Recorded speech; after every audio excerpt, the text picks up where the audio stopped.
indivisible, with liberty and justice for all. And now for the pledge to the Texas flag. Honor the Texas flag. I pledge allegiance to thee, under God, one and indivisible.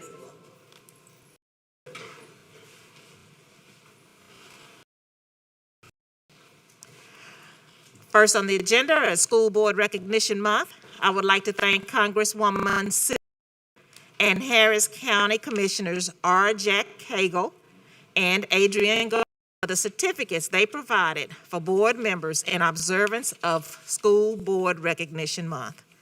Superintendent House would also like to make some remarks. And thank you again. It is Board Appreciation or Recognition Month, and just want to say how much I appreciate spent, the consistent focus on what it is to ensure that our children get what they need. And my expectation is that you all did it as well, and I simply thank you for that commitment.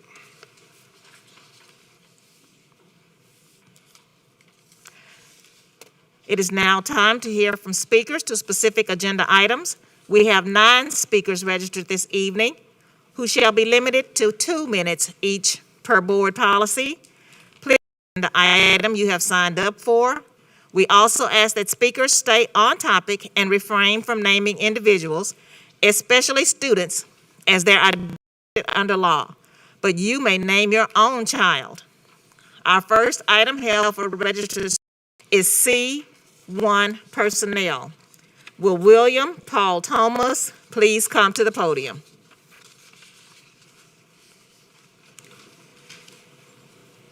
Evening, Superintendent and Board. Happy Appreciation Month. I appreciate what you do. I know it is not easy. I wanted to come and speak regarding a school nurse issue that my wife is a school nurse, and get into specifics. You have like one school nurse at a school, there may be 400 kids.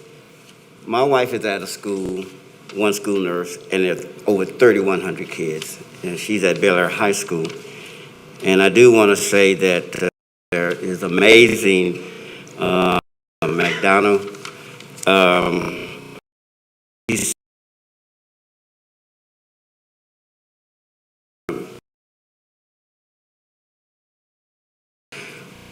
with the virus.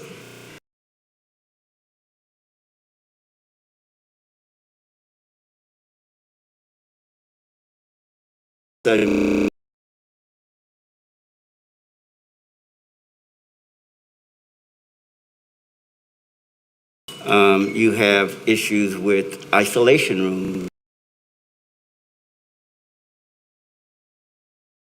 About it, and I know that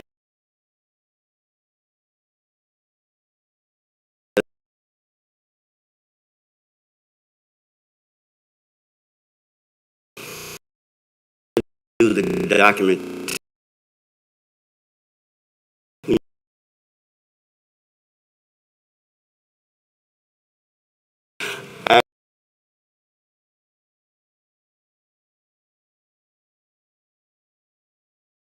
Nurse, your matrix of how many nurses to students or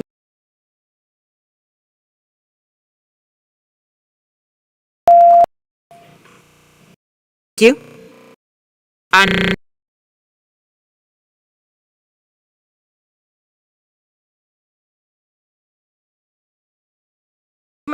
Panel works.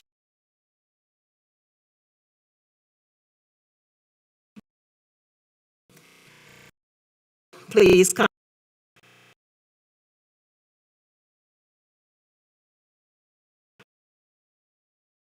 Board, F local, student welfare, students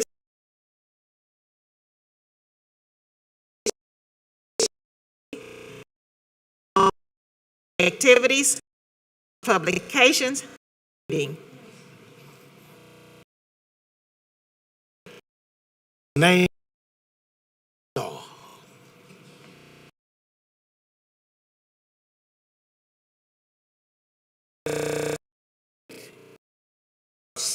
personnel.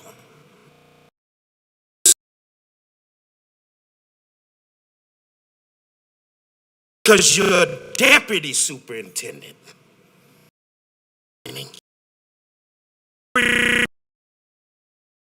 Directly for integrity.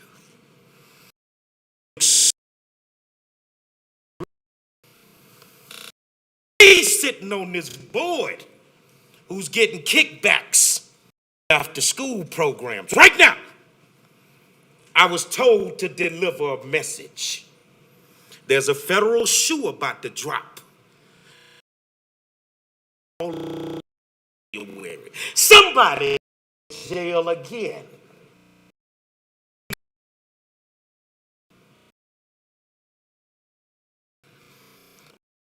Get your friend works for a company or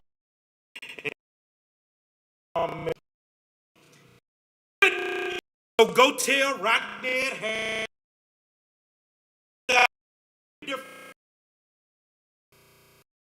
Best watch who you hang around, Mr. Superintendent.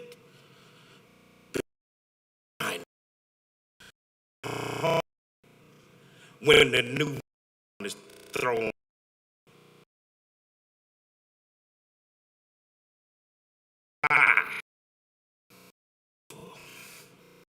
I'm exposed.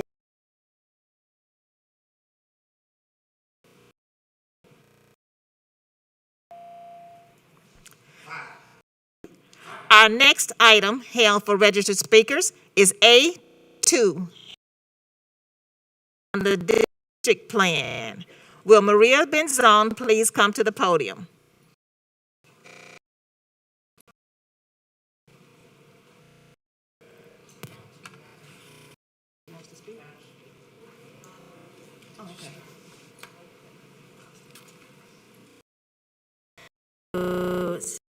And school board trustees for your service and our on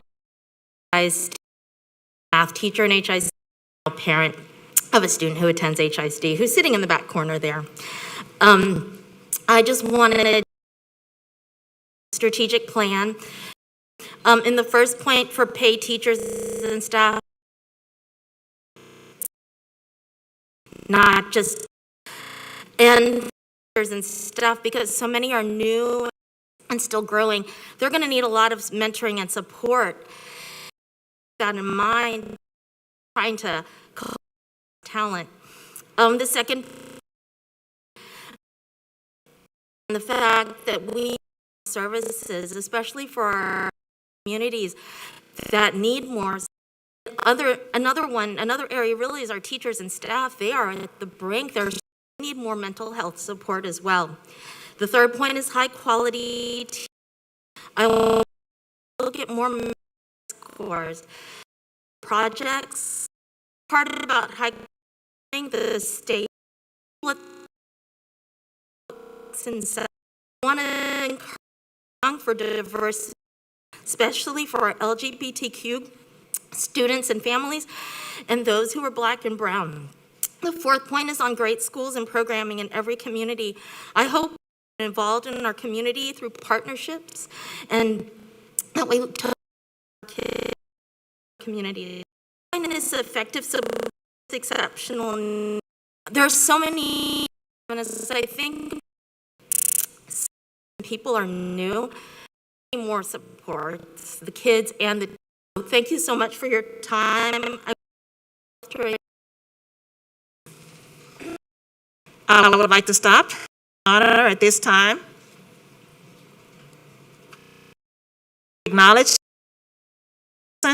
Council B. Councilwoman, please stand if you'd like to have a few words. Jackson, District B. I'm here on behalf of District B and the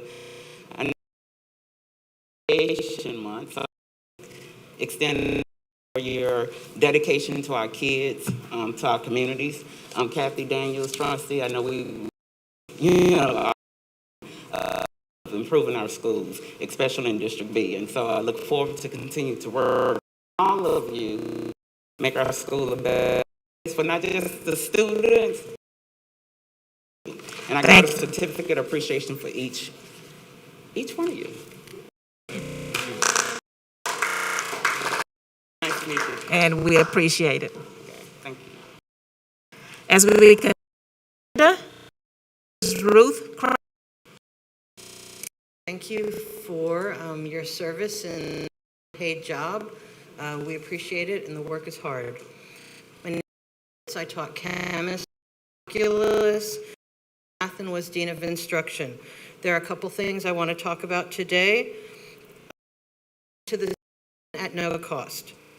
Every with the superintendent can substitute in a school one so that less kids are sitting in the auditorium when other districts are doing great publicity for HISD. It will improve morale and help students, help admit important context, and it'll give some. Also, over monitoring at the expense of time and learning. REN 360, 5 times snapshots is overkill. Neither are required by the state. 360, at the very least, number of these computer tests annually, and still have the progress monitoring goal in place. Finally, schools and high once during their planning time with a district specialist to talk about DLA. Some people, what's the hard thing per week? But teachers have one period per 8 copies, plan independently, do cover other, not enough subs due to COVID. Drowning, parents, small class size, and more time. Programs that have more costs, and do everything we can to make learning more than an endless practice. Thank you during this board appreciation. Thank you. Right? Shannon White.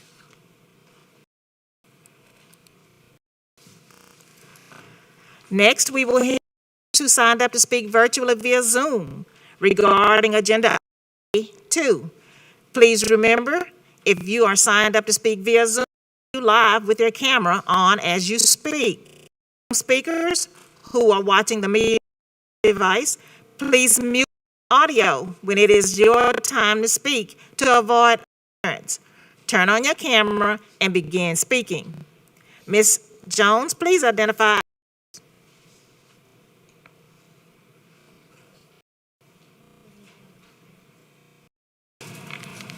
Ms. Castillo, you can turn your camera on and you may speak. Hi, good evening. My 2 oldest children are in 1st and 3rd grade. I have a PhD in educational curriculum and design. I taught high school science and was later. I believe in hands-on learning and equity, as do you. I need to make some changes. There's too much district need to monitor learning loss, and it's harming our kids. Although I do appreciate my students the whole child, but what is learning that will support 21st century skills for students, critical thinking skills and higher order thinking, that's essential content. We all know that our kids are catching up with years. Why then are we testing them over material learned or mastered? The state requires a star in House 5, and you have no board power over that. But you can't stop district-based assessments like and the SNAP. REN 3 is a predictor of student performance and is a progress measure. How to teach the content, having the repercussions of being held to district-level testing that has not been vetted or provides qualitative performance. I appreciate your time and thank you for listening to my concerns. Thank you. Ms. Jones?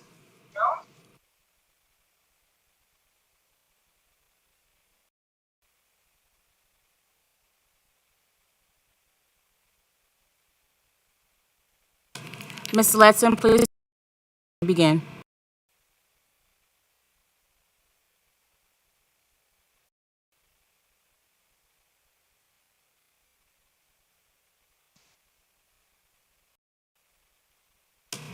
You may begin. Good evening, Mr. House and Board Trustees. My name is Tracy Latson, and I am a veteran teacher at Meyerland PVA. Suggestion for A2. I call for HISD for first and second year teachers. This policy should include protection for the first and second placed on growth plans for services. New teachers should not be terminated based on instructional practices until a 3-year investment in instructional coaching. HISD hammers home every year that teachers improve their instructional practice. However, this is seldom the case. Instead, weaponized tools to remove new teachers with instructional gaps. The growth plan has the growth part and turned punitive at many schools. With our current teacher retention crisis, afford not to cultivate and grow new teachers outside of the beginning of the school year's 2-week professional development session. Policy should emphasize appraisers who create a 3-year plan with new provides lots of coaching with documentation to determine where growth is needed and if it is occurring. Should receive a campus teacher mentor and time off to observe other teachers on different that teach the same content. HISD is a paper compliant district and new teachers should have time learning how to complete required paperwork. Completing required documents should be part of the growth process. It should not be punitive if it is not correct. Increasing teacher pay, creating a retention plan for the first and second teachers will help HISD create teachers in the district and the profession. Thank you. Thank you. Ms. Jones?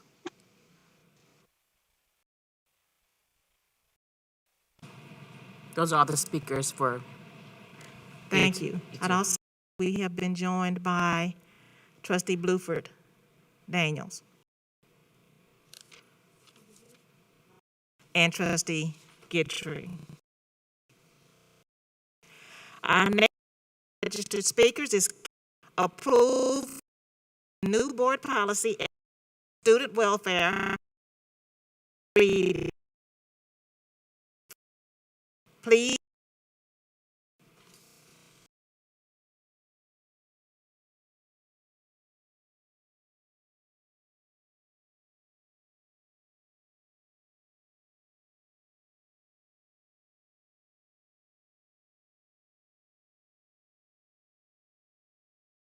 Mental health. This is not a new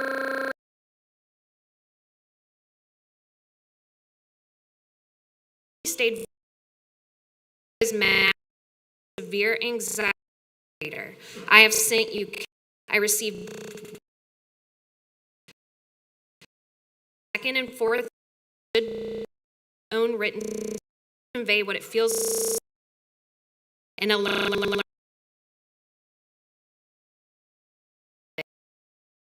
invisible. Sunday, while getting ready to return to school, I asked her to get her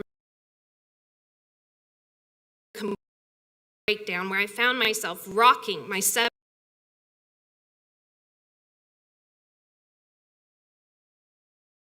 and I did of that messages saying that she doesn't care about safety.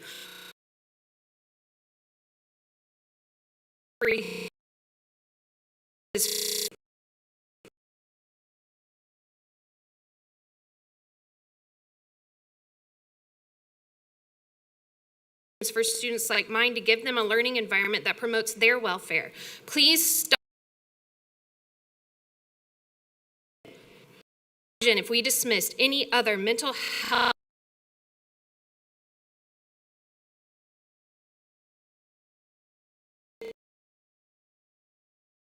real mental health.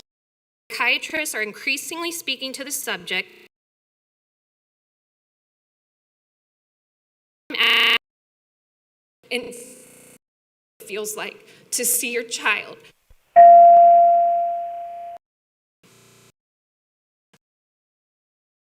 Agenda speakers.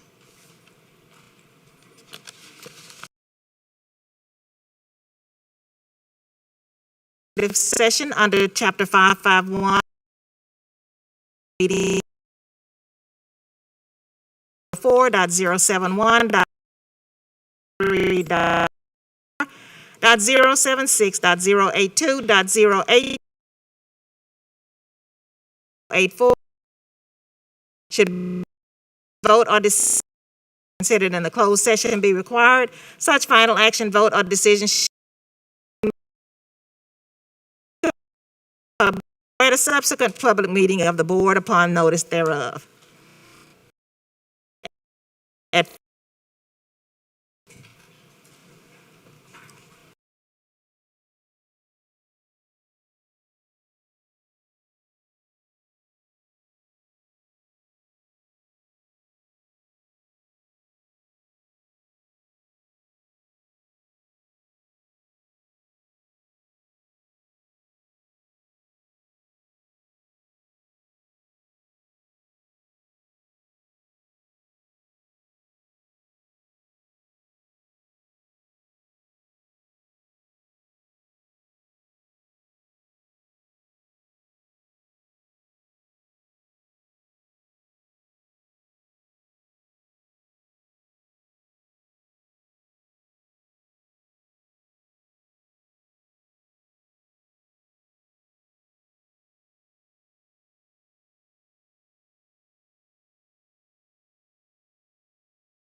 Good evening.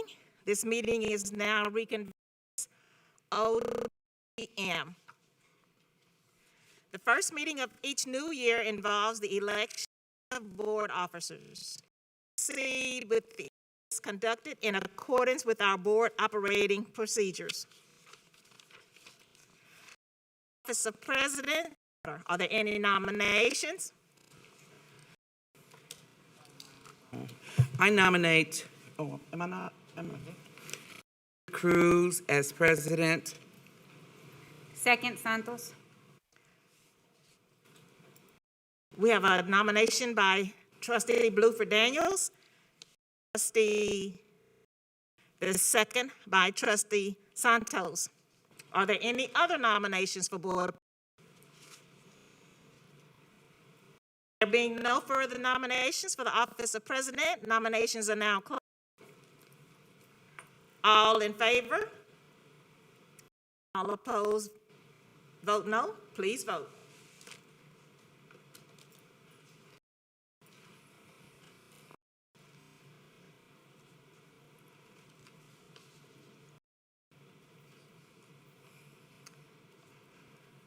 We have 9-4 and 0. Our new president is Trustee Judith.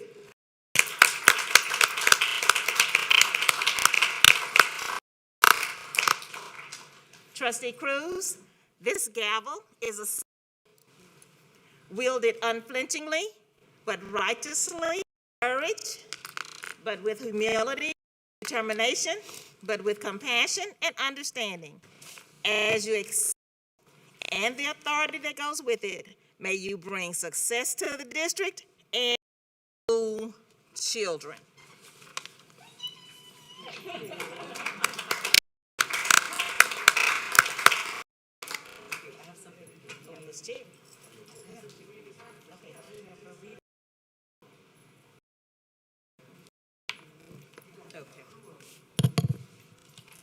I am delighted that my first official duty as president, thanking Trustee Allen for serving as our board president during 2021. Now I would like to present you with this gift as we hope that it will always be a reminder of the president. The gift is etched with the HISD seal and it is inscribed Dr. Patricia, 2021 board president.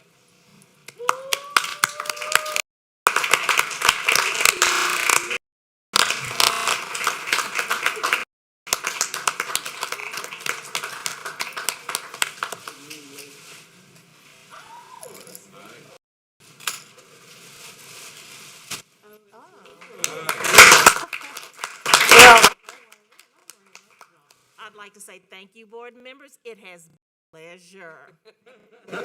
My Tuesdays belong to me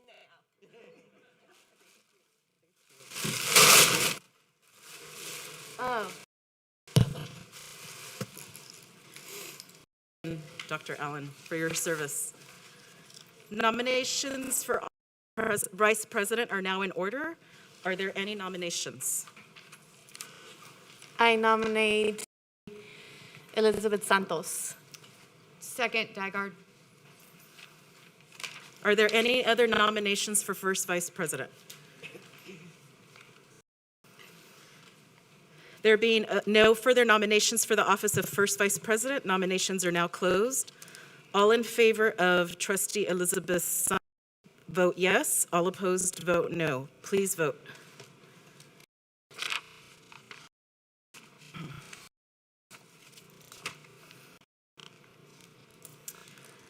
For 0 against. Office of Secretary are now in order. Do I have a motion? I move we nominate Trustee Kathy Bluford Daniels. I second. Dr. Allen. Are there any other nominations for president? There being no further nominations are now closed. All in favor of Trustee Bluford Daniels, vote yes. All opposed, vote no. Please vote.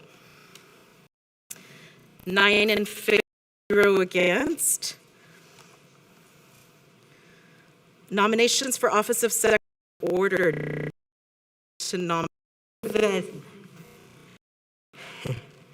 Sue Dygard for the position of secretary.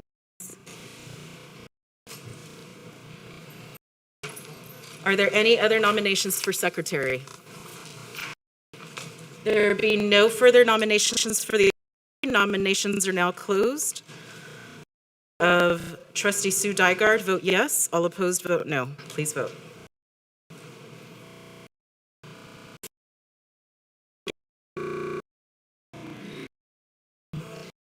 For office of assistant secretary are now in order. Trustee Guidry. Second. Dr. Allen?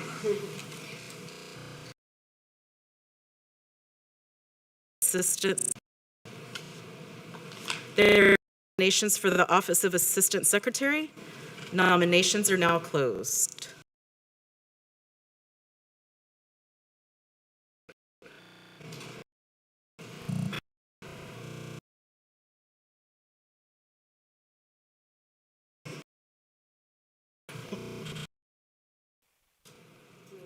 Trustees, I think we need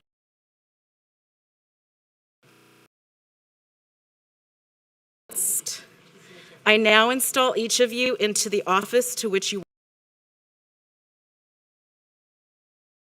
exercising abilities of 22.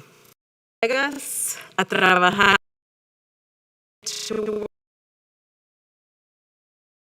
at 6:09 p.m.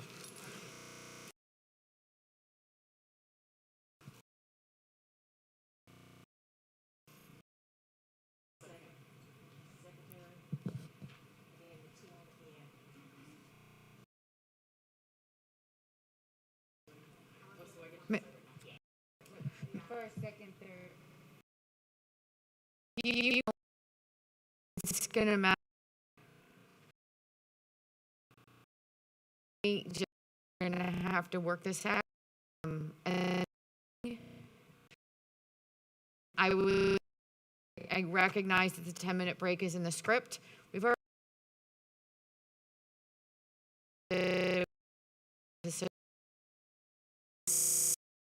Request.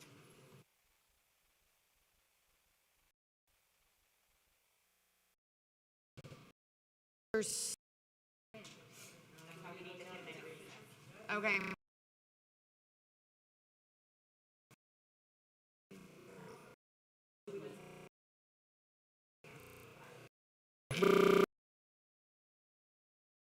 For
The meeting is now at 14 p.m.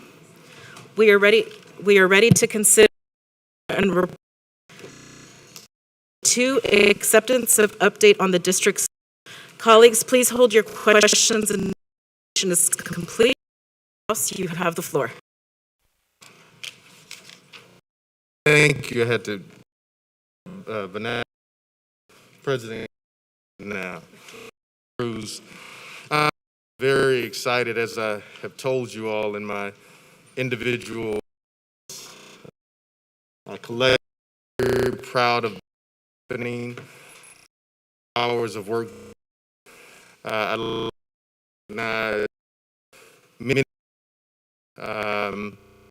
understand my team leads and those that have been collectively involved in the standard at this time. There are several not here, particularly involved, but this is a process that takes time. This is a process that, and this is, I'm very proud about who we have. Thank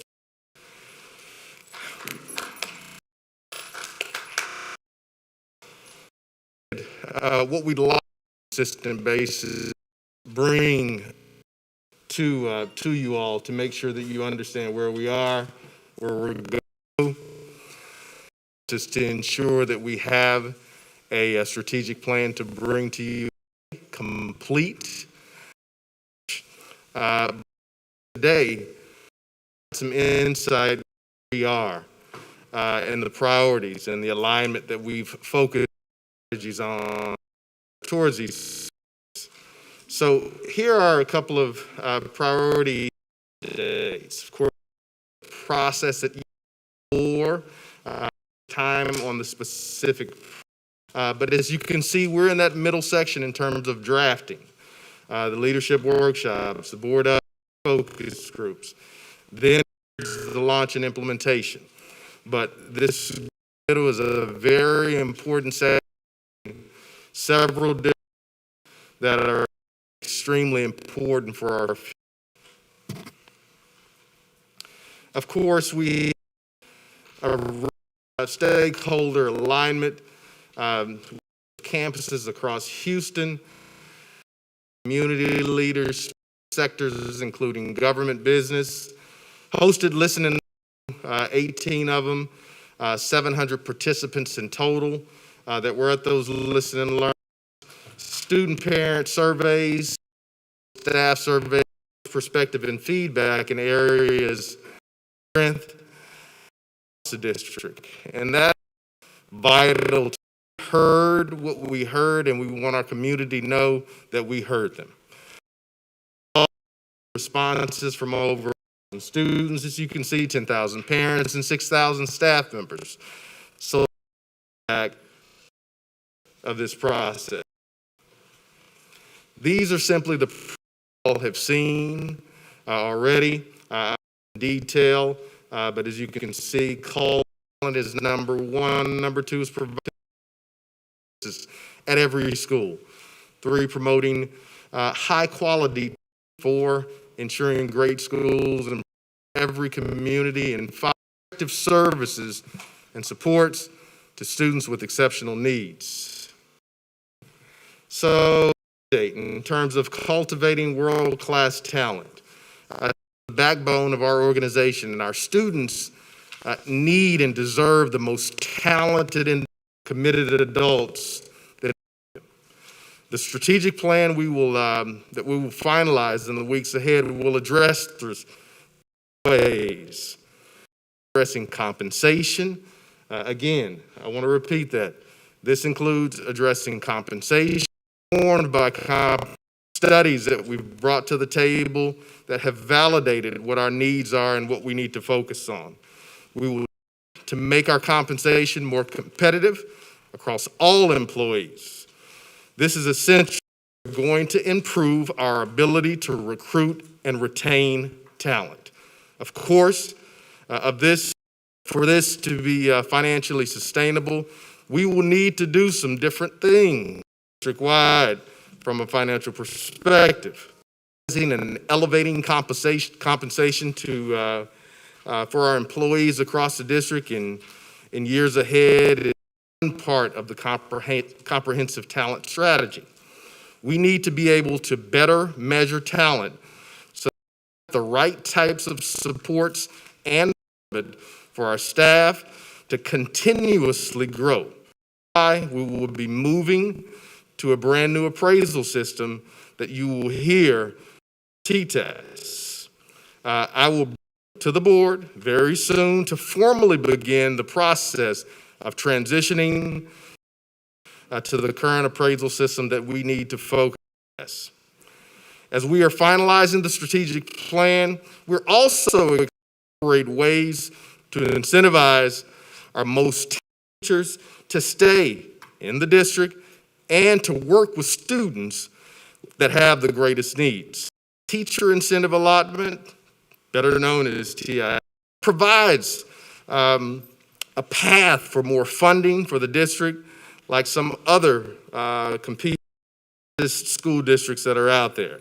In addition, an initiative called Opportunity Culture. This is something you heard me talk a lot back in, I guess that was April or May during my interviews. Something I'm very excited about, something our staff is very excited about. Starting with the pilot group of schools, Opportunity Culture will be throughout several schools throughout the district to ensure that we have the most effective, create a career lattice that expands leadership opportunities available for excellent teachers and them from other students throughout the district. So moving on, pretty slow here. There we go.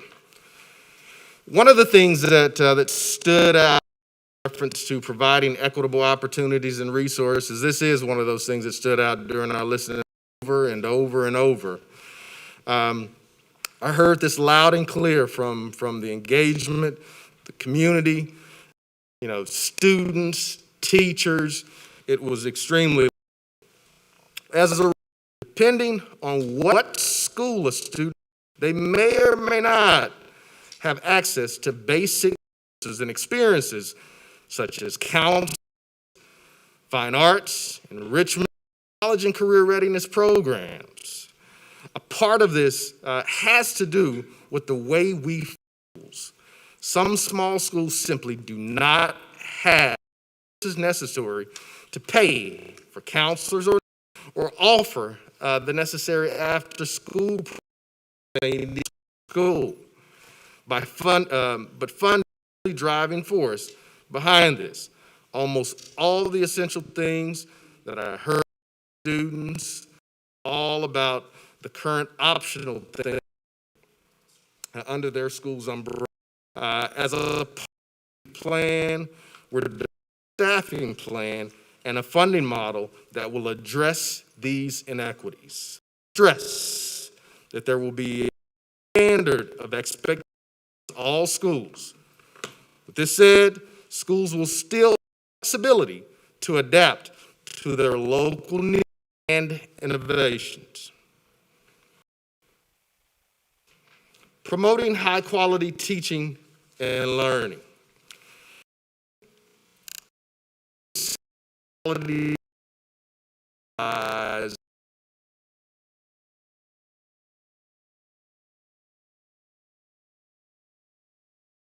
Have access to high teaching and learning.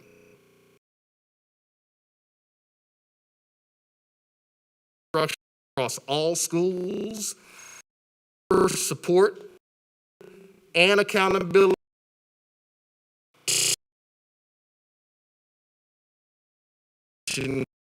Learning.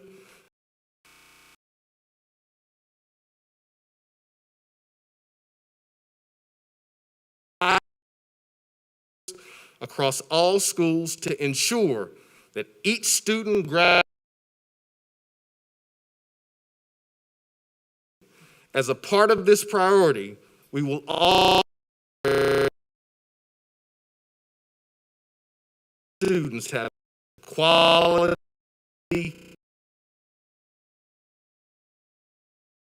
you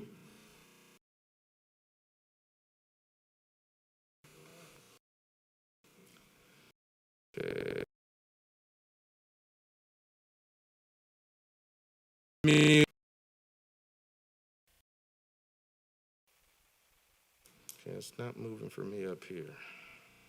Quality and made to process easy. Remember a school where a young lady and her mother talked about her daughter and the expressing an hour on the bus every day and how she had to use the restroom, but she held it daily so that she could attend this school. That sticks with me.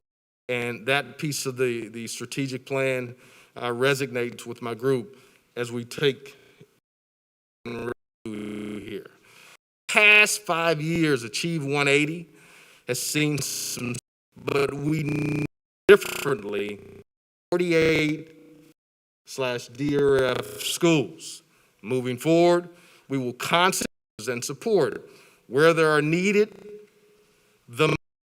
Again, we will concentrate our resources where they are needed the most. This means we will focus on a more limited number of schools in terms of cohort.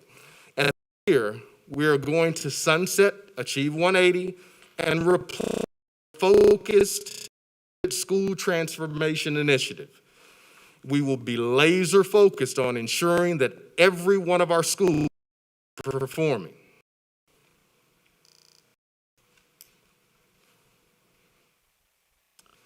The last priority here, delivering effective supports to students with exceptional needs.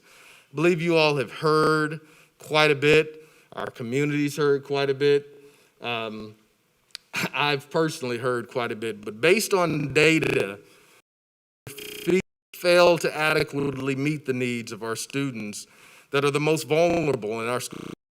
Moving forward, the plan prioritizes empowering parents to take a lead role in their child's learning. It provides additional supports and resources to campuses, and compliance measures are met consistently.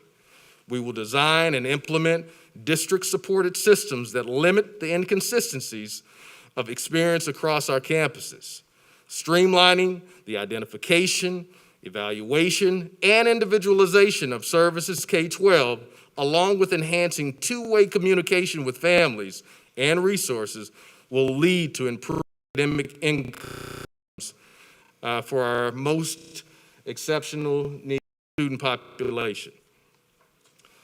So with that being said, I think we will have we will have a final strategic plan as we've indicated. We will continue to engage with the community. I will provide another update during the next month's board meeting to let you know progress that we've made, more detail as we get closer and closer to March. We will bring forth for the next school year the strategic plan implementation. With that being said, Madam President, that concludes my update. Thank you, thank you, Superintendent House. We are ready for comments or questions from trustees for each item of discussion of 2 minutes each. As desired, that can be done with a motion, second, and a board vote. Please indicate your cue. And for new trustees, you just speak button. Trustee Dygard. Forward to seeing the plan. I'm curious, like, what's the time like what month, like when can we, because the next school year is going to start to get baked this spring, right, with whatever decision line. So strategic plan and any of the things you're going to need us to set up next school year sometime in the next couple of months, or are we going to see it this summer for? As indicated earlier, we'll be providing updates essentially at every board meeting, so you'll get more and more insight. All as a board and trustees, the major lift is going to be around a couple things. Number one, where we're going with our training evaluation systems. Number two, the budget. We had to we're going to have around the final product. Budget in place is going to be very important from a transformational standpoint in terms of what we're looking to do. So those will be two important pieces that we will need in reference to support. So I guess more specifically, are the things in the strategic plan going to be in the 22-23 school year? We plan on full implementation of the 5-year plan with the school year 2022-23. When will the first budget workshop be? I don't have a date specifically yet. We want to get as far as and with what we're doing at budget around. But Glenn, would you, Chief Reed, an estimation of what you might think? And you and I have talked about that. But what's your best guess? Well, I'd like to have one in February, probably 3rd or 4th is what I think we're targeting. But we've got some discussions we still need to have and how we are going to wrap the budget around it. So 3rd or 4th week in February, when do principals have to turn in their budgets to the administration? We can do that as late as April. When do they have to make? In April, March and April. So if you bring us a preliminary budget 3rd or 4th week in April, when did you say, or excuse me, 3rd or 4th week in February, what part of April have to turn in like decisions in their budgets to y'all? April. So principals would have about 8 weeks from when what decisions are going to be made from the administration. Is that going to be enough time for you to get feedback from us if the first budget workshop where we're figuring what revenues are going to be, what major changes in the budget are going to be, is that enough time if there's feedback from the board that, that might trying to think about the timeline of all of that. Expectation. As I've said many times, my hope is that you all trust the work that my team is doing, that we're leading. There will be some things that will make some people uncomfortable because a lot of what we're doing is new. A lot of it is bold. These are the things that I told you on the front end that I would focus on as superintendent in my interviews. And that's what we're doing.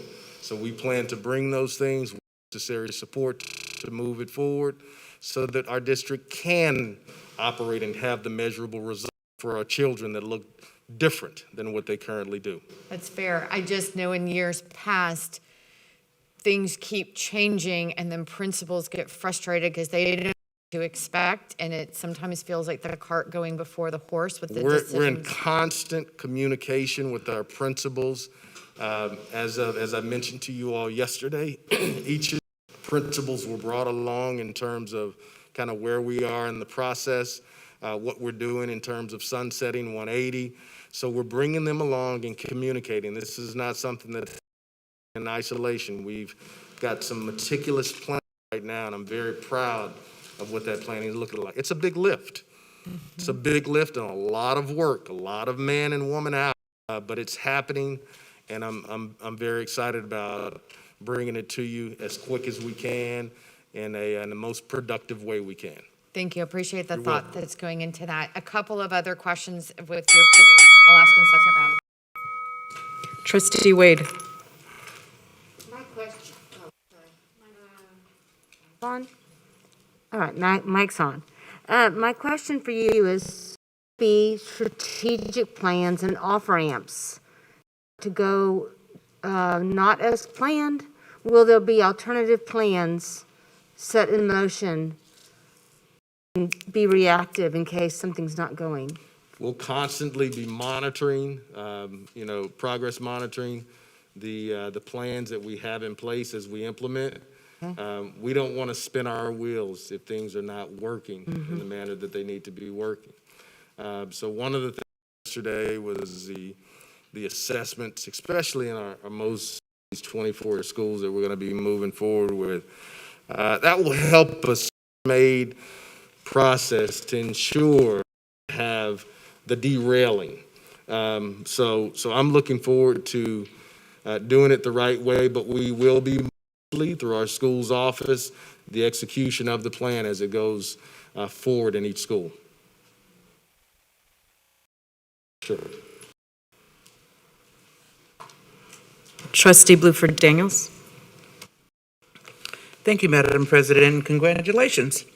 In the House, my one question, because you've answered a lot of them, and I appreciate the thought and efforts that you put forth, so I won't have a lot of, but my question is, when will we have, like,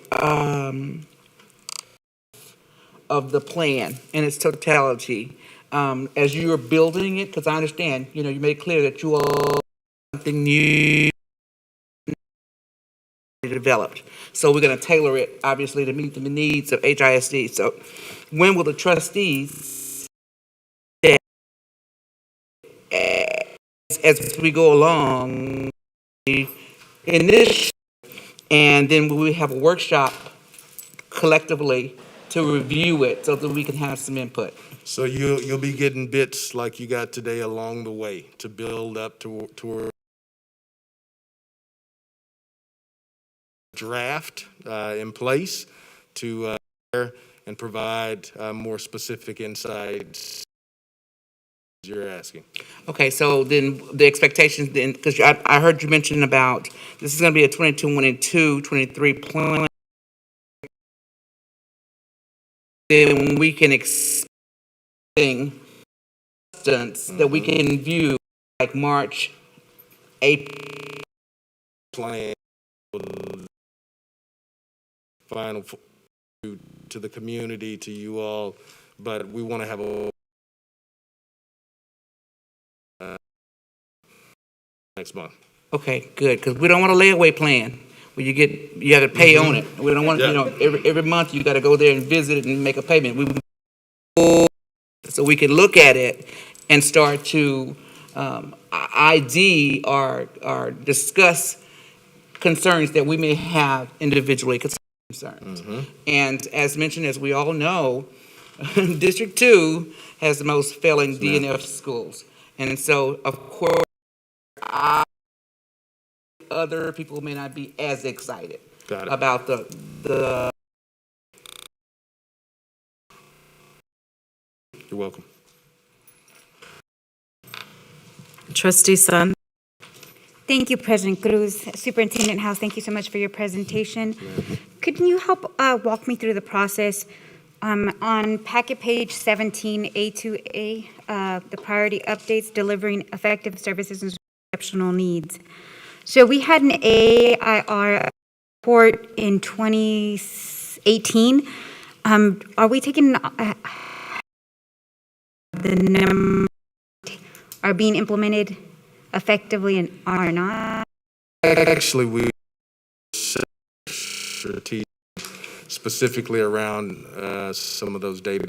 We have our new individual that is really doing some focused work as the team lead around what that looks like and working with her team. So we're taking every reference to this priority, certain that we can to ensure that we have less that ensuring that the arts process is a process that meaningful, teachers have the necessary supports to ensure that they can provide students with what they need, especially most priority. That's why that we're are using it. Doctor, she's not here. Yeah. So that way more learning is happening. I was going to let her share a little bit more insight around, but yes, to answer your question. Okay, thank you. Academic calendar, I know you said So it didn't quite work out because snow camp so that kids get their credits and so forth. So snow camp is being have for next backwards plan to maximize instructional capacity for our kids to gain their credits. Yes. So are we on track for a revised academic calendar from where? Absolutely. Okay. Yep. So it will, Ma'am. okay. Then, but not least, reminds our colleagues that to keep periods sacred. I know we talked a little bit about that, but is there a need to audit the instructional minute, maximizing every minute? That is a part of the process that we're looking at as a part of the strategic reference to, and I think which, how much versus the opportunity for teachers to be teaching. So it's something that we're taking a very close look at. To answer your question, yes, we are auditing it, taking a close look at what that's going to look like moving forward for the future. And that includes teacher? Everything. Yes, ma'am. Trustee Cruz and, sorry, Trustee President. Thank you, President Cruz. Mr. House. How will you continue to work with the that they understand what the plans are for these 24 schools? Engagement is going to be important. We took a at what that looks like on a chief of community. So that is that we want to focus. We want to ensure that we hear. We want to ensure that we're very strategic about what goes out to our. So it's while it's not a priority, it's baked into what we do for. Okay, and a list of these 24 schools be per community to the So date-wise, Dr. Cruz, when did we indicate providing? We can provide the transformation schools now. They were actually shared with the principals yesterday. So Okay. if they. Yeah, after the meeting. to the community. Okay. Yeah. And then are we ensuring that the community is involved in this process for these? Community engagement is very important. So things like the SDMC and PTO, how are we going to make sure that these organizations are included in the? So a big part of what the needs assessment is all about, or and her assistant superintendent to go into those schools to determine what the needs are. The needs are going to look a little bit at the school. And if we identify the specific needs and what the supports need to look like to ensure that we accomplish that kind of engagement or after school support group, whatever it may be that's a specific need for that community. So that's a big need, and we're to getting that feedback in February and March. Is there a set number of needs that each school is going to say 3 or 5 that they're going to focus on? The focus solely depends on each school. Each school. It's an individualized process. I think that's what's important. Transformational school reform is that you have to look at the needs in that community, the needs in that particular, and overlay whether it's the supports, the funding, specifically for. That's why for each school is so important.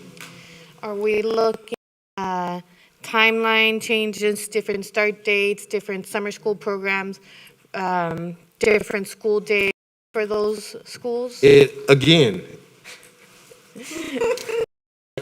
so that All comes out those of things that. are Whatever we can do base that we know can make a difference that aligns to that need, Our job is to make sure that that budget overlays with it and the supports meet those needs. So yes. Thank you. Mhm.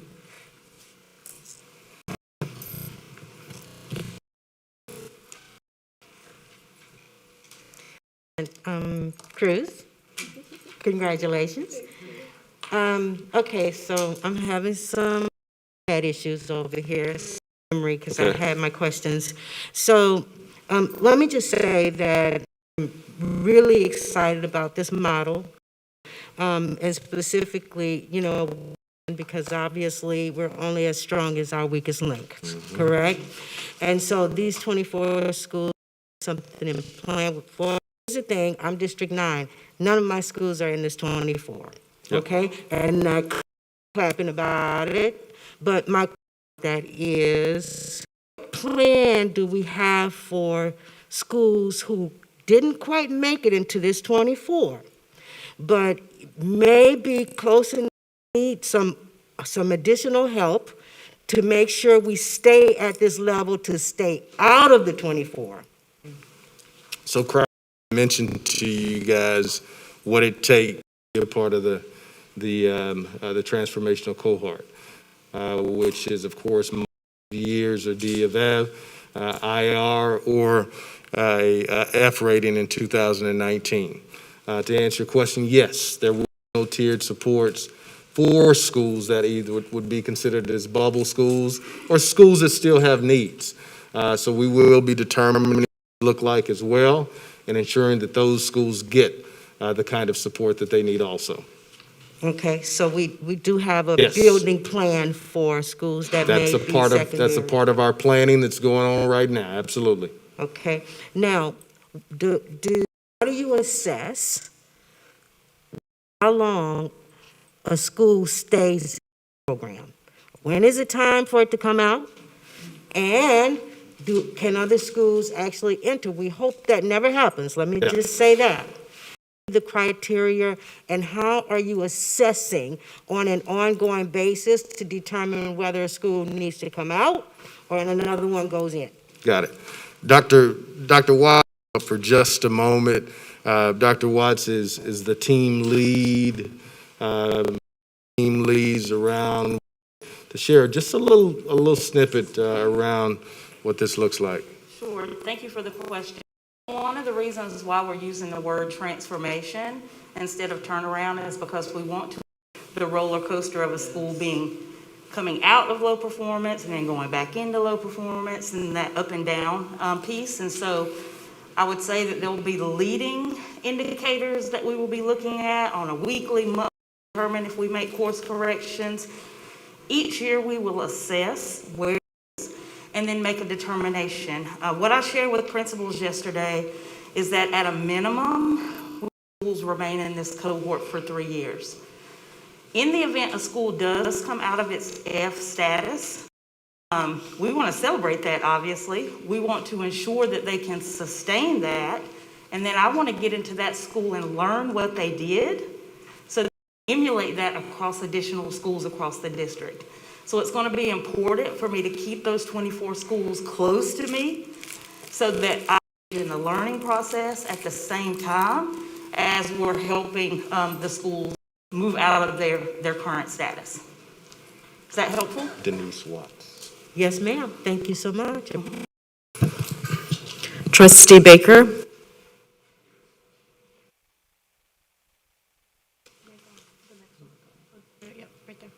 Thank you so much, and congratulations, Mr. House, President Cruz. I have to get used to this. I haven't had a meeting so long in a long time. Presenting your layout and for your prelude of that on yesterday, I have which kind of piggybacks on Trustee Danny's comments, which is parents and students. In my study and along my campaign, that was one of the main cry, and I in my research learned that student engagement really helps towards the success in these type of programs when you're trying to improve the rating or the overall improvement. So do you have a plan for consistent and constant student engagement in specific? I know you've done listening tours, but to keep them in a gap, that's what I've been hearing on the ground in my district from parents and students. So yeah, of what I mentioned, ensuring that we bring engagement officer, a chief engagement officer, who will be starting in just a couple of weeks. That's going to be a big part. That person encompass a few different things. One of the things that you're talking about will be included, and that's overseeing family engagement specifically.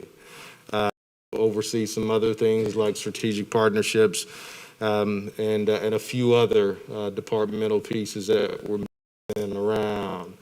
But new focus, a new position and for it to be a chief level position is, signifies how important it is. We've never had this before. We know it's a priority and very important. We know we heard it in our listen and learns. We know we want to focus on it. I also want to know, that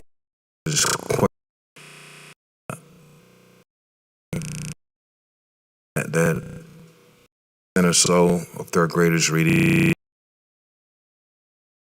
or your peers directly impact that and probably cut that curve down and perhaps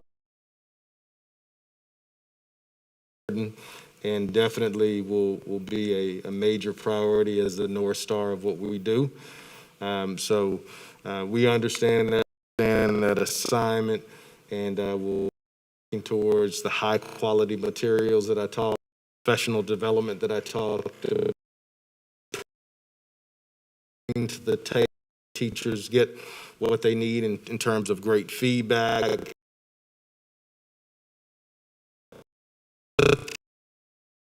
Math is how we prepare educators. Okay. Well, I believe one or two of my schools are in that program to new ideas and robust ideas. Very much.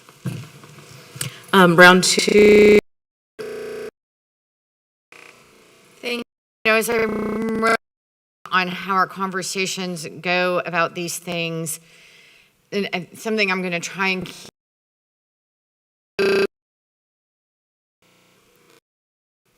that a school be successful is about the they're being successful, right? It's about the children, not a building. Beyond the addressing challenges with our schools that are chronically not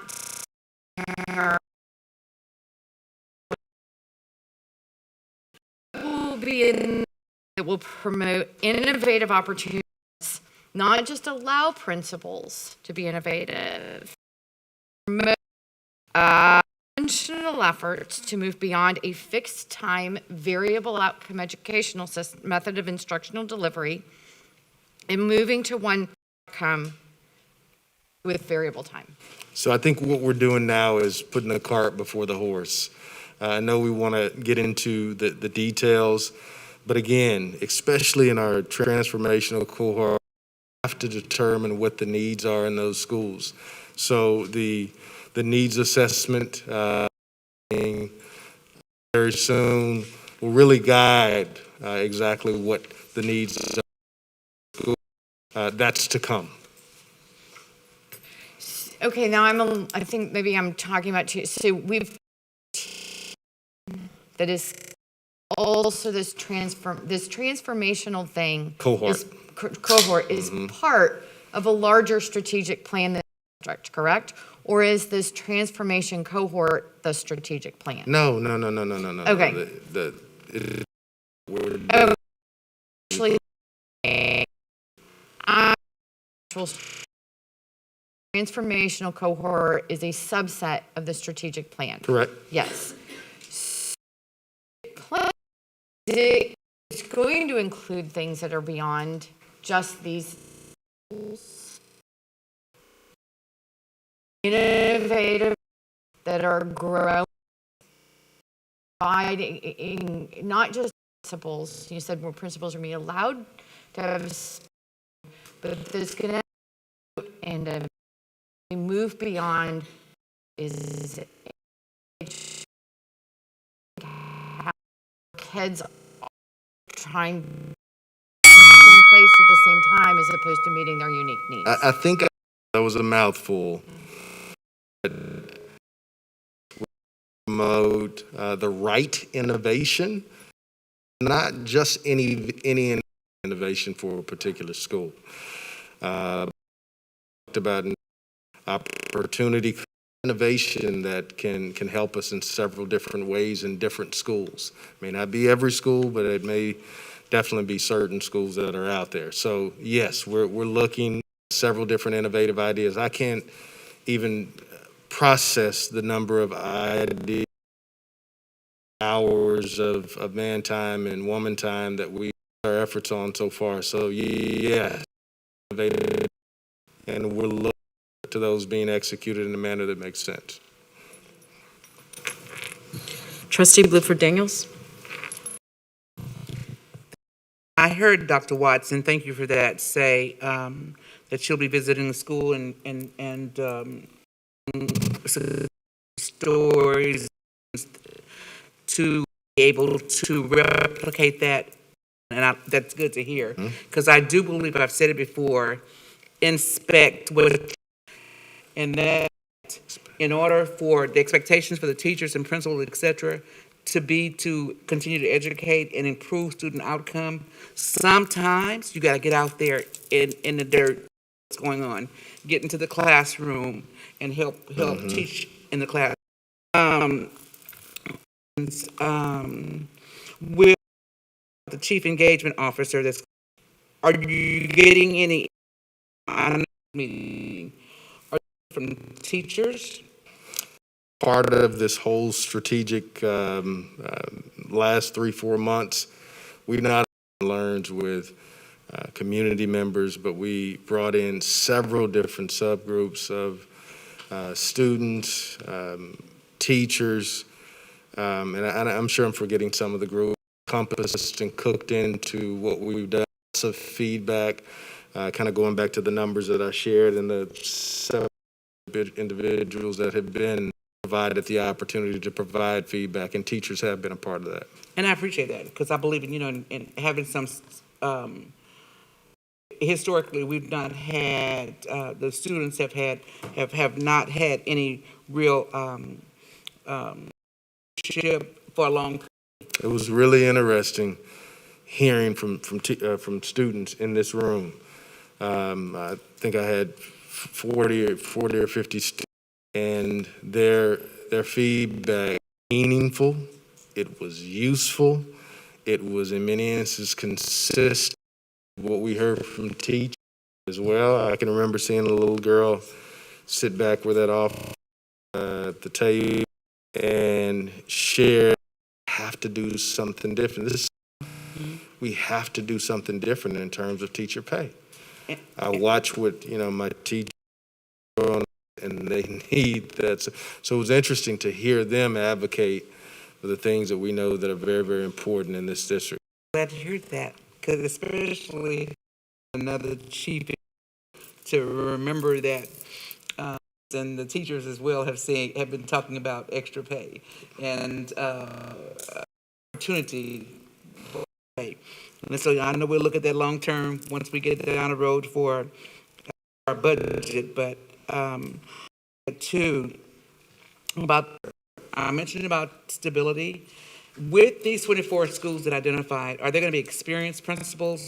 Will there be, asking that question because I'm not trying to interject myself into that, because I can put my blinker on, get back in my lane. So part of the needs assessment will tell us just that. Okay. It'll tell us where the needs are. There'll be some instances where there's some really good strategic and we moving forward, but there may be some instances learn that we need to strategically happen that's at the ranks or the teaching ranks. So that's a part of what we're doing in this needs assessment with our system transformation and our Thank you for that, because I'm looking forward to thinking outside of the box and not just continuously putting a Band-Aid on an issue for a long time in the past, but to be able to reorchestrate our view of things, and so that we can close that gap with the learning loss. I just wanted to draw your attention to the time. It's 7 p.m. and we adopted a new policy with the hearing of the community. There are 2 more trustees. Is your preference to just finish this conversation or pause it? What would you guys prefer to do? 2 more. Trustee Hernandez. Thank you, President Cruz. My first question is very similar to what Trustee Blueford Daniels was just mentioning. The LBB report stated our failing schools rate of 1 have inexperienced principals. Anything in the talks of maybe making sure that that principal is going to stay there 3 to 5 years, create a contract for an extended number of time at it. As we talked about in one of the priorities is recruiting, retaining great. We know that especially in some of our highest need situations, our schools that are in this part specifically, that we have to pay close attention to those pieces. So there'll be extra effort to ensure that we get the kind of, as you've indicated, in place for the time period to be able to execute the work that we identify in the needs assessment. Okay. And then my next question is, how will you ensure that these transformation schools don't become schools that are just test-taking schools, right? Again, it goes back to one of our additional priorities that we talked about earlier, making sure that we have great curriculum. I was going to go back to that slide, but it's not moving. Making sure that we have great curriculum in place, great professional development, and we can have an expectation that it's being executed in a manner that we know that people are garnering and what great questions are and how to develop great questions and what great execution of lessons look like. But that takes teaching teachers. So robust, strong professional development systems that will help us get to where we want to be around making sure that we don't have out there teaching to the test, as I think you're alluding to. Okay, so my last question is, these schools are following the same unit planning guide as the rest of HISD? They're not going to be on a different unit planning guide? Absolutely. Okay. We want to have as much consistency. What we know is that in many cases, as we look at the mobility rates in our school district, we vary. Student can go from one school to another school, sometimes 3 schools in 1 year, and we've got to have consistency in many cases to ensure that that they recognize coming on to a new campus, and more importantly, that it's quality and it's being executed in a manner that they understand well. Thank you, Mr. House. Thank you, President Cruz and Mr. House again. For you is, the district is, I know you're going to have this new chief of community engagement, but will this also have a staff that deals with service? I know that a complaint for many of the constituents is the lack of being able to figure out HISD.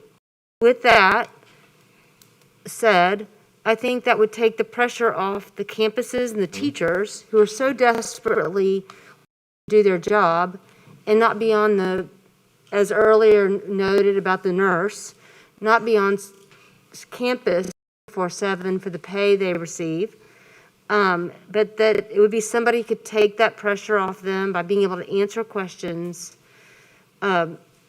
here. Yep. You know, really big part of this plan that needs to be enacted in order to be successful for teachers to be able to do their job. Agreed. And that's why the chief engagement officer will oversee not only 4 other components, but more important about is the community engagement department within this system as well. So that'll be a part of the duty and responsibility of this individual to improve upon what our current and build better structures of that customer service element that we currently have in the district. Thank you. Yes, ma'am. We will now move to accept the presentation to us. And trustees, just a point of clarity, we're not actually voting on any portion of the strategic plan. We are simply accepting the presentation. May I have a motion? So moved. Second, Member Daniels. We have a motion by trustee Santos and a second by trustee Blue. 9 in favor, 0 against. And to the hearing of the community. We have now come to the portion of our meeting for the hearing of the community. Speakers, we are glad and look forward to hearing your views. Only those who registered by noon yesterday may speak this evening. Copies of the have been provided to board services by noon yesterday. We have 17 speakers registered this evening. Speakers are limited to 2 minutes each. I'd like to remind speakers that when addressing the board, please stay on topic and refrain from naming individuals, especially students protected under the Family Education Rights and Privacy Act. However, naming your own child is permissible in the course of stating your concern. Encourages and welcomes comment and input from our committee to respond to or deliberate on any subject that is not included on the posted agenda. That is, the board cannot deliberate direct format. For speakers appearing, we ask that you please speak directly into the microphone, the clock on the wall to your right, and on the podium. Shut down your time and we'll signal when your time is up. I ask that you please respect our procedures, speakers, and end your remarks promptly. When district's mask mandate, you will be asked to leave the premises. We will begin with those appearing live in our auditorium. Come to the podium.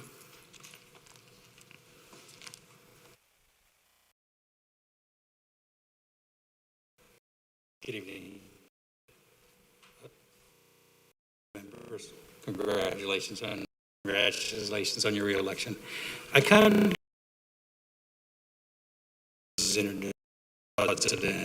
the decision to move our senior general manager from the custodial staff to a different department. This just guided us through the 42 years. First, let me start off by saying he is a tough adversary. He is a gentleman that I have nothing but the utmost respect because he's guided us through Hurricane Harvey, Hurricane Ike, the 2021 freeze. 20 years I've seen this gentleman have every school ready, whether it's an opening day or whether it's a crisis. Somehow he has his job to the best of his ability.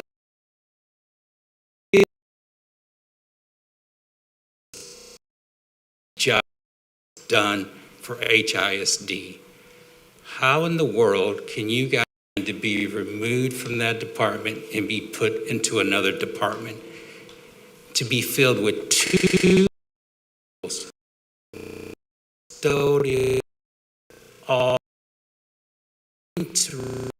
area manager custodial experience, another individual be replacing him.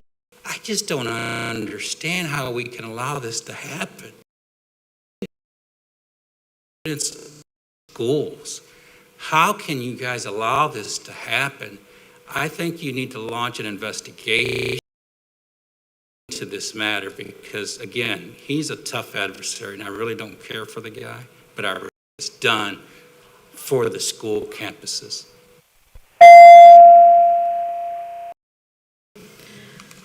Next speaker is Ashley Madre. I'm going to call the next two speakers Q and Andrea Atkinson.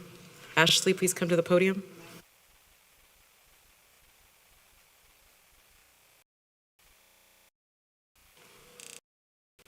Good evening, this is T. Madre. I live in District 5. I'm here to address the latest update from Mr. House and lack of communication from my district trustee. In the latest HISD update, the main asking the canceling of non-athletic field trips, including enrichment or extracurricular trips. When I challenged the mask mandate in the past, I received a response from parents of HISD this summer as justification. In December, The Atlantic completely debunked this study as the schools used for comparison in Arizona were hardly open during the months of the study. Since we cannot, based on the Arizona, what is the new justification for? I'll remind you that Spring Branch HISD is still a mandate. Secondly, non-athletic field trip, non-athletic field done. This is only hurting the underprivileged students. Those are valuable interactions and experience that cannot be replaced. Will not spread and only hurts the underprivileged students in the district. Since August,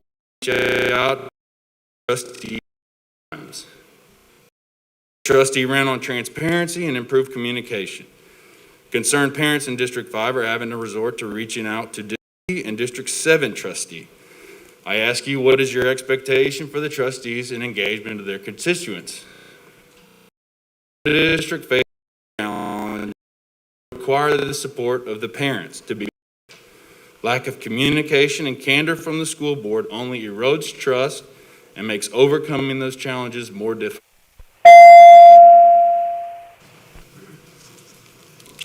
Please come to the podium. I say congratulations. Thank you for choosing to serve in our district. Good evening, I'm Sean Rush. This is to connect parents, family, and school to catapult growth that yields results that equates to every child receiving a free and appropriate public education. At the age I'm responsible for the education of my 3 children, I was franchised. Yes, I want much more education. I realized that I was their #1 advocate. Children received stellar education. Discovered one of my children learned differently. Higher education was not a priority in certain areas of the district. As a parent, I did the best customer service with encouraging at many times. Frustrating, who could help all 3 of my children maximize their academic achievement. Unfortunately, these same challenges are prevalent to parents in the community. My previous experiences, as I hear about their concerns, engage in the community, share strategies in the process and appropriate communication, and do the work alongside of HISD. Reach out to Lulu. We understand that our community has a high number of Hispanic families. We understand who is missing. And I just want to say, knowing that my feeder pattern are not part of the 24, I look forward to the community engagement. I come from an industry that believes in leaning out versus adding to.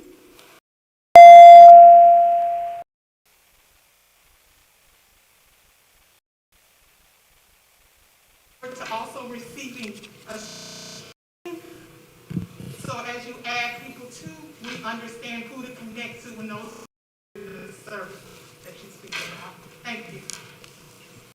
Andrea, please come to the podium. Attendant House, President Cruz, and trustees.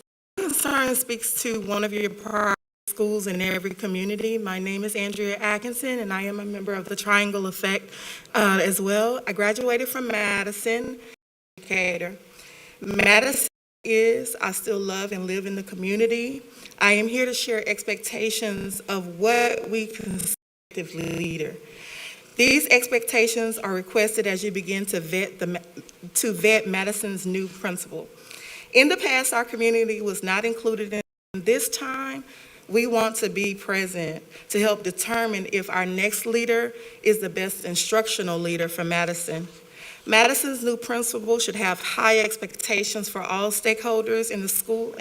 The school leader should have explicit knowledge of the appropriate curriculum per grade level and content area due to training in undergrad education courses. The leader should ensure all special populations meet legal requirements such as SPED, and GT. The next principal should meet with stakeholders in the school and the community on a bi-weekly basis to build strong relationships. Madison is has the highest number of substitutes on leave maybe in the district. Therefore, the principal to hire certified teachers who implement effective instruction and classroom management.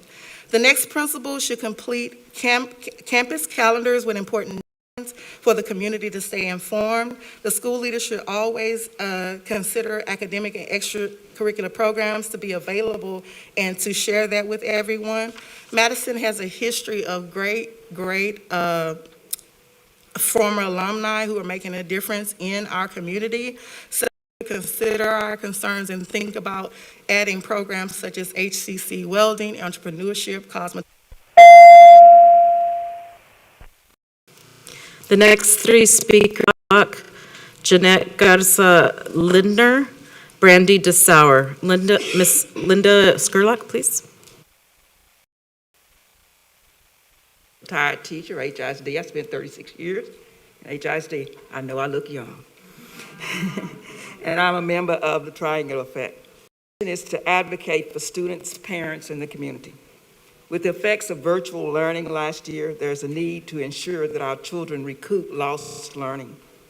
And we propose that our schools be aligned so that their learning is consistent throughout the feeder pattern district. This alignment is crucial. With the highest student mobility in HISD, an aligned curriculum will ensure that our children that HISD has to offer. I would like to also add that in our feeder pattern, which is we have 2 outstanding elementary schools. The others are not up to standard.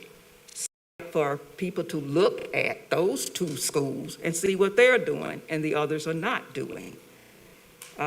Best practices and learning from other schools, and I think that needs to be done. And I think there needs to be an initiative for that. Thank you very much.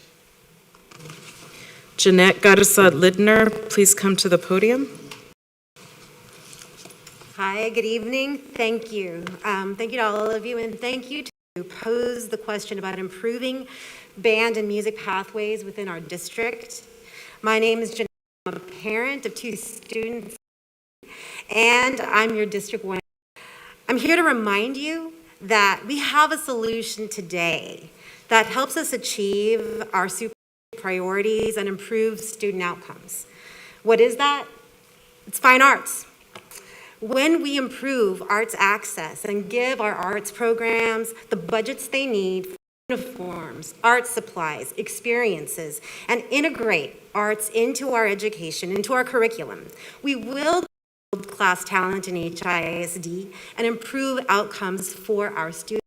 The impact of an arts-rich education can be felt across the district that this administration has prioritized. This includes academic complete arts courses have 15% higher pass rates on standardized tests. When we integrate arts into our curriculum, we see increase in reading proficiency as well. Attendance rates. High schoolers taking heavy arts course loads have a 3.5% higher attendance rate, proving arts can serve as a lever to get and keep. Critically, just as critically, the arts teach emotional learning and mental health. As a leadership committee member of Arts Connect Houston, we're here to support the district with both data and the full backing of our over 80 partners and organizations to guarantee that students have access to education right now. So as you finalize this strategic plan, please consider how HISD will improve feeder patterns and pathways to support equitable access to the arts and provide the budget to let our teachers teach and do their best. Thank you. Brandy DeSauer, please come to the podium. Brandy DeSauer. Next, we will hear from registered to speak virtually via Zoom. Again, comments are limited to 2 minutes each, and each speaker's Zoom connection will be terminated at that time. Please remember to speak via Zoom. We must see you live with your camera on as you speak. For those Zoom speakers who are watching the meeting live on another device, be sure to mute your time to speak to avoid audio interference. Turn on your camera and begin speaking. Jones, please identify and admit our speakers.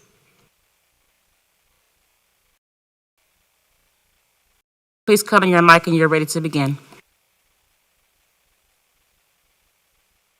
Your camera is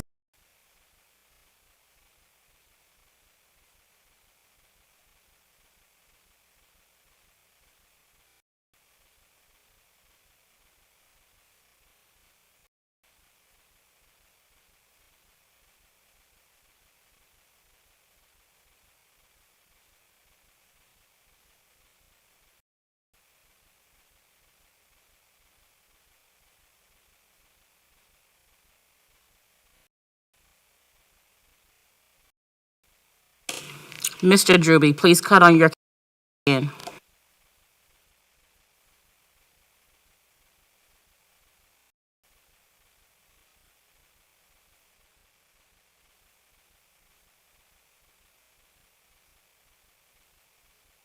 Looks like they're both having audio trouble. It's not connected.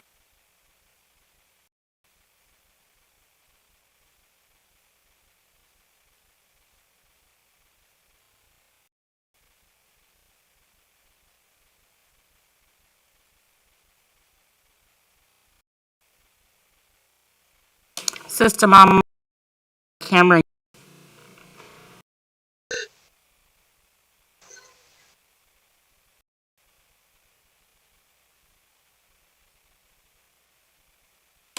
You may begin.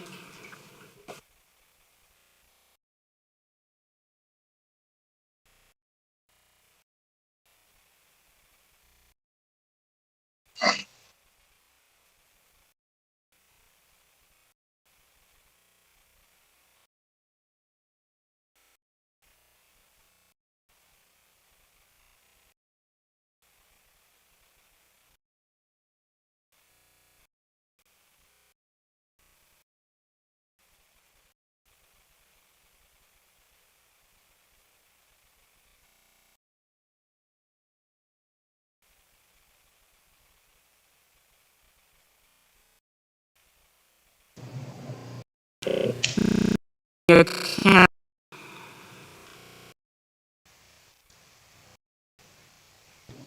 Begin now. Yeah. Then I'm a Camera. sorry, I thought it was on. Hang on.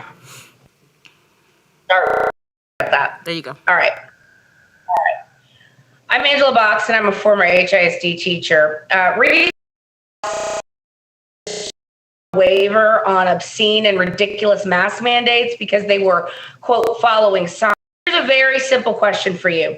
Where are the studies that show a paper or a cloth mask stops a virus particle that is 0.1 microns in size? I thought you need to mute your other audio because it's going to be a delay. Okay. My apologies.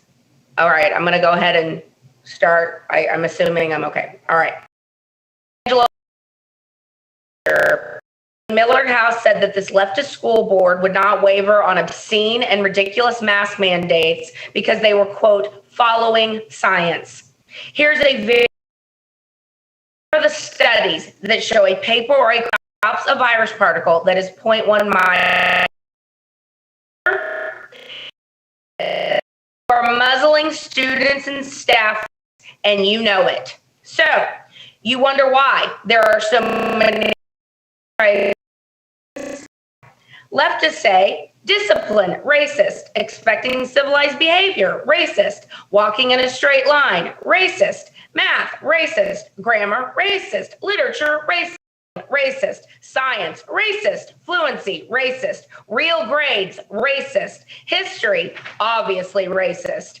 Is it any wonder that only 10% of HISD juniors and seniors germ-filled puzzles that are cutting off oxygen to their brains and are killing socialization skills? Like Lena Hidalgo for continuing this farce. You place more Ms. Box.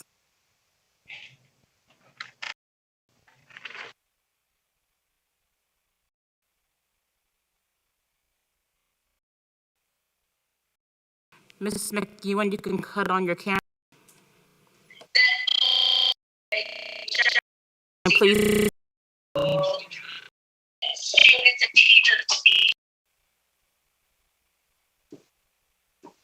I don't know what's going on. You may begin. Me? Yes, we can.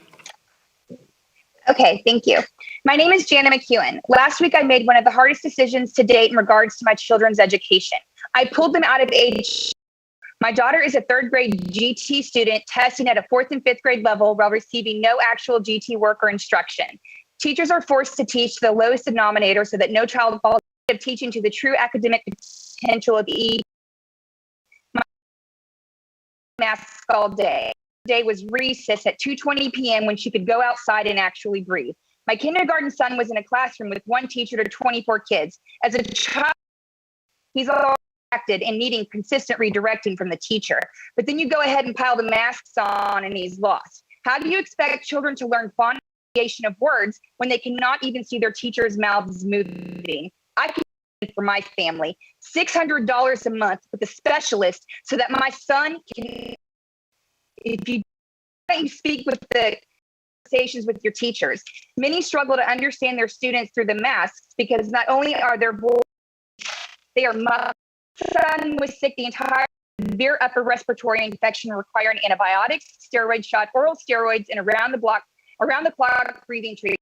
Upset the ineffectiveness of the masks to stop the spread of respiratory-borne viruses, yet here we are masking our kids. We already have media confirming cloth. Just give them 2 more, 3 are just as useless. Mr. House, I saw you met with Dr. Joseph Barone of UMMC Hospital. He truly is an innovator in the medical field. He saved my mom's life in 2013 and is currently treating me for long-haul COVID symptoms. Instead of relying on vaccine, you talk to him about the Mask Plus protocol he's following to not only prevent COVID, but to treat it. You say you want to turn the schools around and bridge the learning gap. Well, this is a great place for you to start. If you shared this protocol with all of HISD, you'd have a lot less staff, students, and families out of school and out of work. Thank you.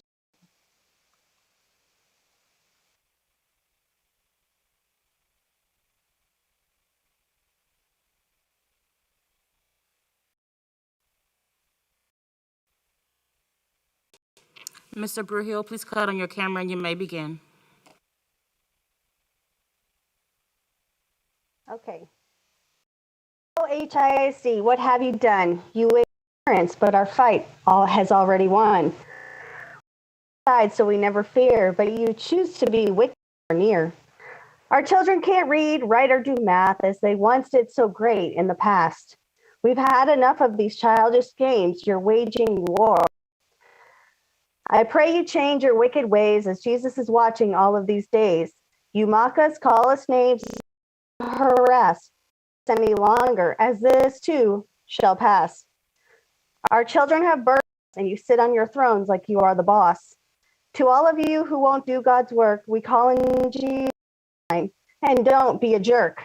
We're flipping the tables and we're calling you out as you really don't care how much we will shout. Turn from your wicked ways and leave them behind. Repent in this divine time. Thank you.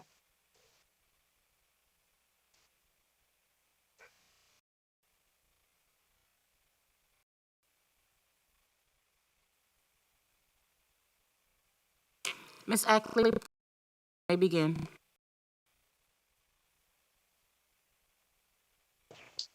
Our children have burden the greatest loss. All right, I'm Sit on. your Ackley, please cut on your camera.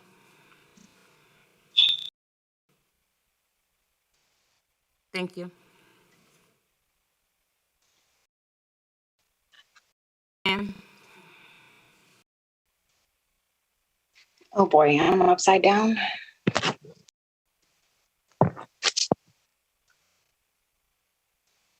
I'm going to go ahead and start. Can y'all hear me? yes, we can hear you. You may begin. Thank you. Ask about the COVID policy. The school nurse called to explain to me that my child had been exposed to COVID and needed to quarantine for 5 days unless she was vaccinated. To date, she's sick. She shows no signs of illness, but would have been forced to miss 5 had she not had a positive within the last 90 days. How is this policy not creating an even bigger gap and learning loss than those in our kids? How is this policy not discriminatory based on one's medical status? And why am I fight for my child to stay in the classroom by sharing private medical information? She struggles in math, missing 5 with her teacher significantly. And that's all I have to say. Thank you.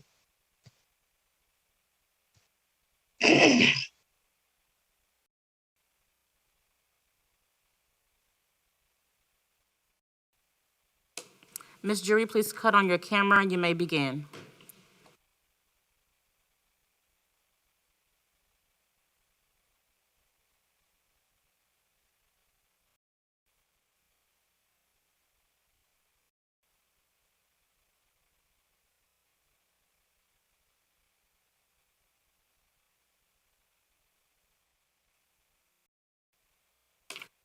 Hello? Hello? Please cut on your camera and you may begin.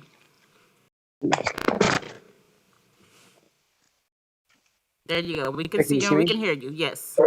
Thank you. Okay, thanks. Beyond math, reading, and science, educators are charged with helping instill certain values in students. That values such as honesty, curiosity, help, and taking calculated risks. I'm very disappointed to report that superintendent is failing as it relates to honesty. Worth repeating, the hospitalization rate for COVID is currently lower than the 2019 and 2020.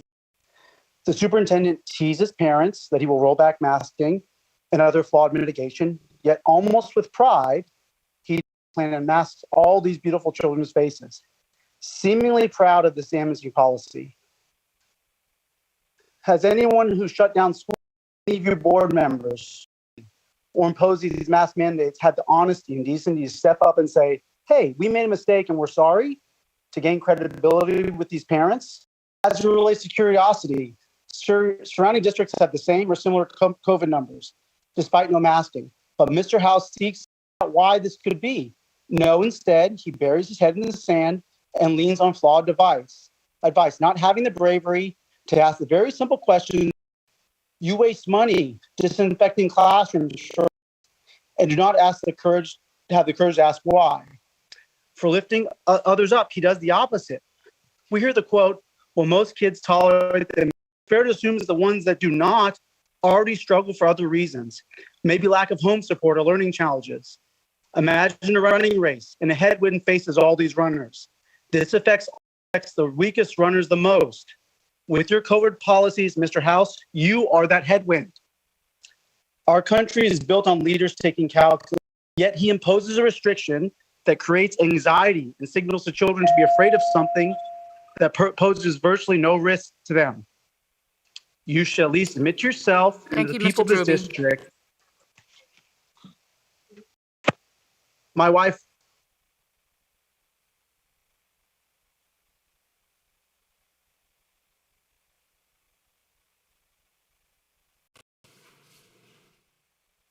Sister Mama Sonia, please cut on your camera and you may begin.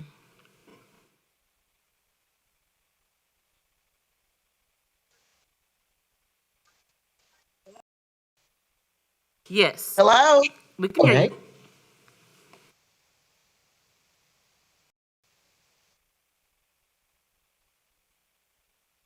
Okay, we can't hear you now. She muted herself.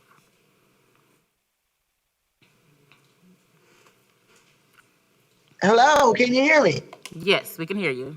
All right. Can I listen to us, respect us, never, never ignore us? I hope you really care about us. As a proud 1974 Jack Yates grad, joyous New Year's blessings to you as we welcome the school year in 2022. The last 2 years have been a conundrum, perplexing, difficult, not knowing what to do. First, I'd like to thank you for responsible COVID protocols in place. And I trust you won't remove so our scholars, teachers, staff, and community. For them, HISD will be a safe place. It has been reported that the mask mandate may be in jeopardy. The majority of the scholars, staff, parents, and community want it to stay as is. As one who has had a household completely infected by the virus, just getting Omicron, I want it by the virus like us. As always, I submit 2 name changes for not only your consideration, but for your favorable. Remove the Delmar name as the name of the stadium. There should be no name of an ardent racist on any building or stadium where our students are subjected to a white supremacist legacy. The community overwhelmingly requires Turner Lockhart to reflect the consolidation of the further honor GBM Turner, a hero of the Third Ward community and beyond. I look forward to seeing you each month to elevate these requests until a favorable achieved. Listen to us, respect us, never, never ignore us. I pray you really care about us. Thank you.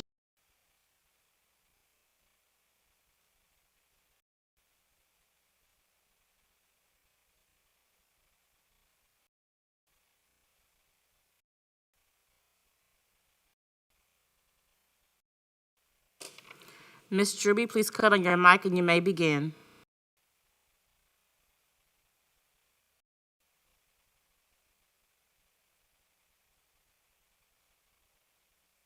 She's in, but her mic and video are not showing up, so they must not be connected.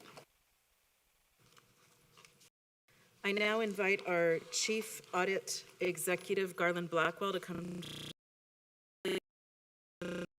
Mr. Blackwell?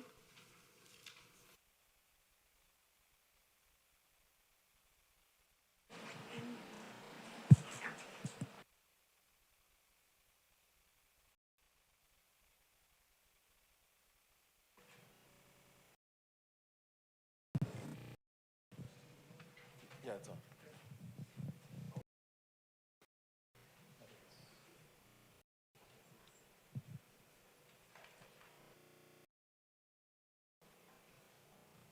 Okay, thank you.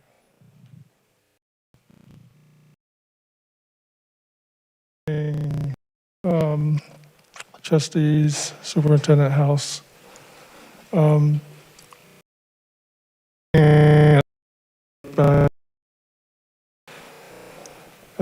by the information technology,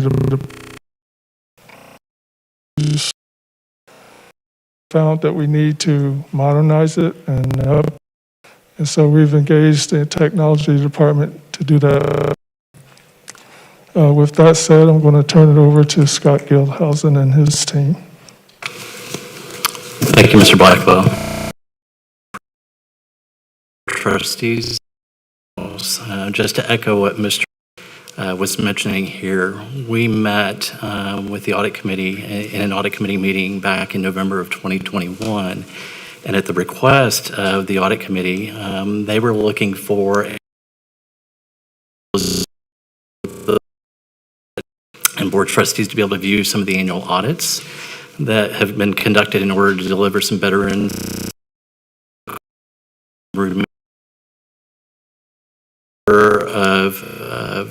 we actually sat down with the audit team and with Trustee Cruz in order to gain some feedback. We previewed an audit dashboard, collected that feedback, incorporated that feedback, and then ultimately built a dashboard that'll be usable for all of the board trustees here to be. In addition to that, we took the existing repositories, we built a visualization layer on top of that to make it a lot easier to be able to hone in on it. So I want to go ahead and introduce two members. One is inside the organization, we built the dashboarding tools. They're going to preview that for you. In addition to that, you should have received an email from Garland Black. It's about a 2-minute video clip kind of giving you a preview of what that's going to look like. What Damien's going to do is just kind of go through very briefly 4 slides, just to kind of give some high-level overview of what the audit dashboard looks like. Damien? Thank you very much. Good evening, Superintendent House. Congratulations. As Mr. Gilhousen said, this is a brief demonstration. Look a few. There we go. So right now the data. First page, as you can see, is split into 2 primary. The shows audits, and the green side on the right shows the total audit recommendations.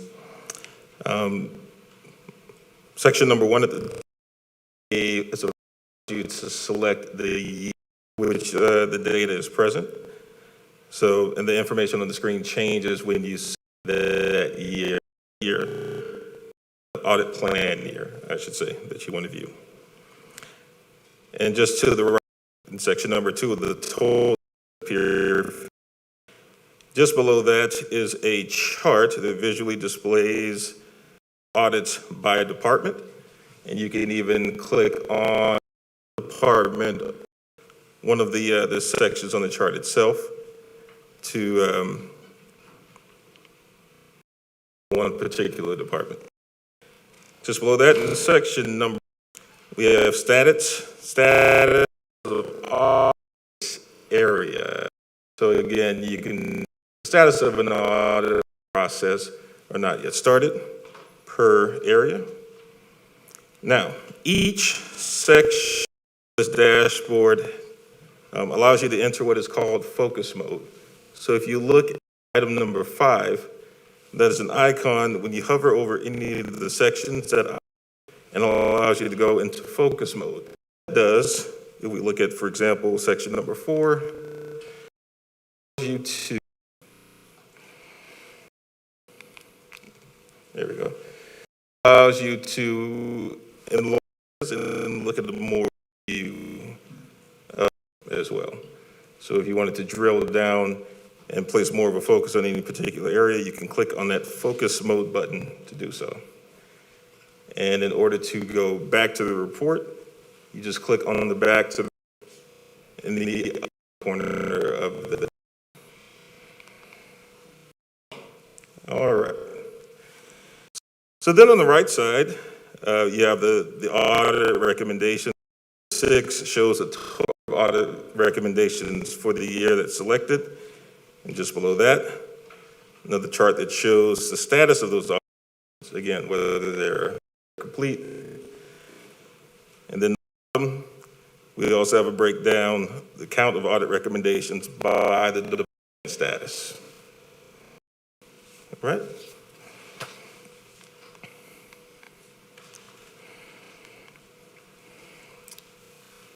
Page of the dashboard gets more actual audit recommendations.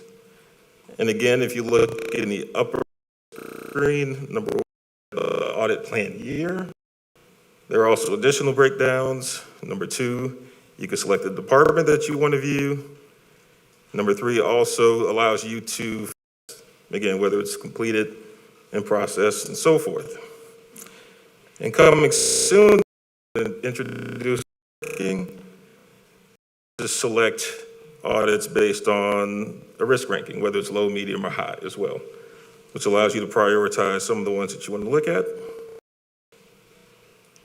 Below that, in section number 5, we have a list of the names of the audits. So those are all the audits that appear based on the criteria of, and when you click on the name of one of the audits, just below that in section number 6, recommendations that are listed. In the upper right-hand corner, the other number 6, number of recommendations for that audit as well. And just below that, number 7, any recommendation details that pertain to that audit. And then finally, at the bottom, the district actions that are taken for that audit recommendation.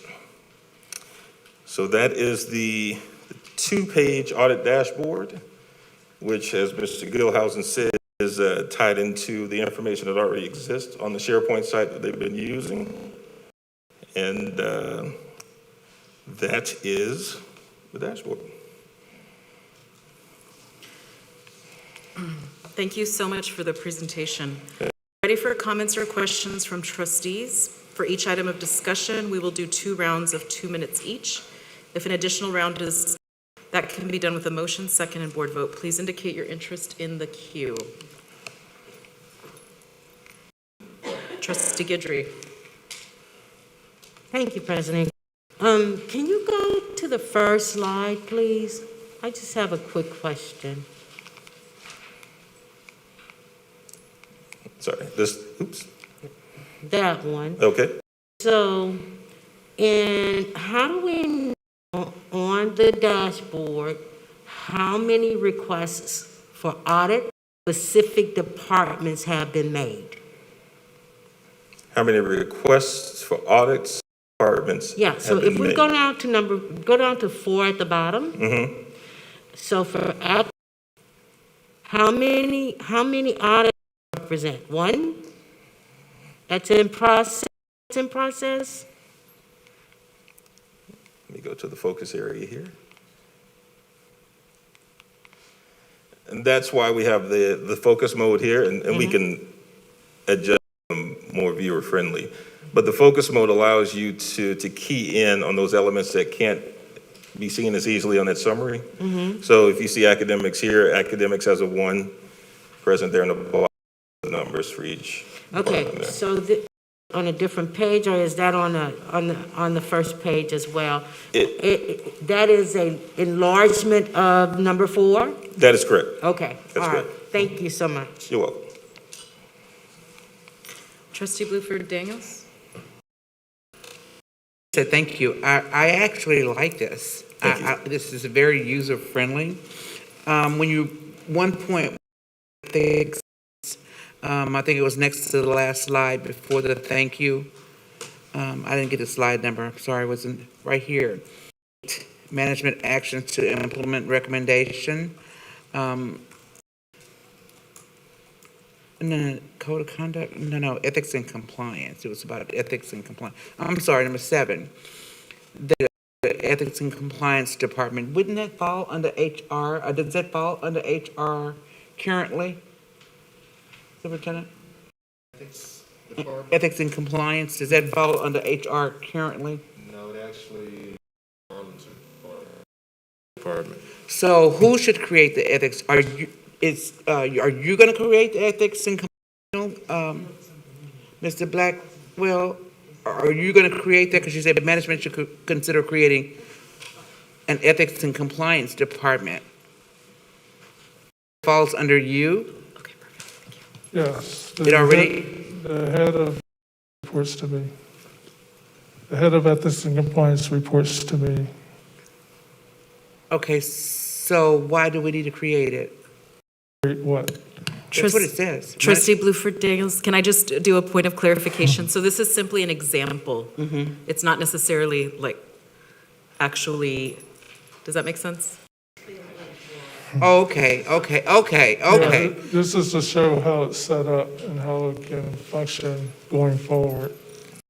Thank you so much. You know I like Mr. Garland Blackwell to answer my questions. Thank you. And sorry for not clarifying that to you. Okay, I don't know if everybody understood that it was just an example. Okay, but I like this. I like this creativity. Thank you.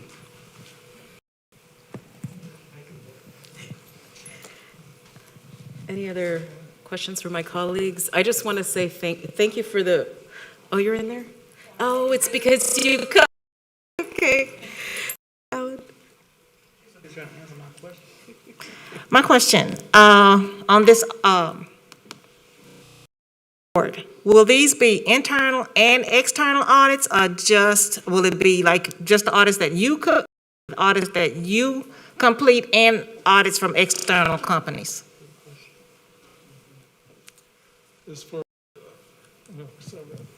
It's for all audits that are in our audit plan to perform the audit. Thank you.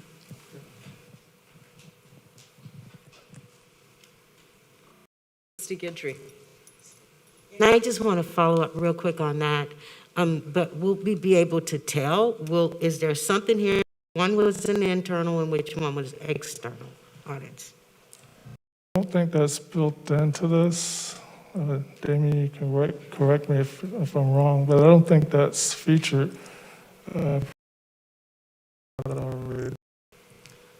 So I will say any feedback that you have on to. Thank you. I would like to see that adjustment made, that we'll know which audits are internal. Okay, will do, trustee.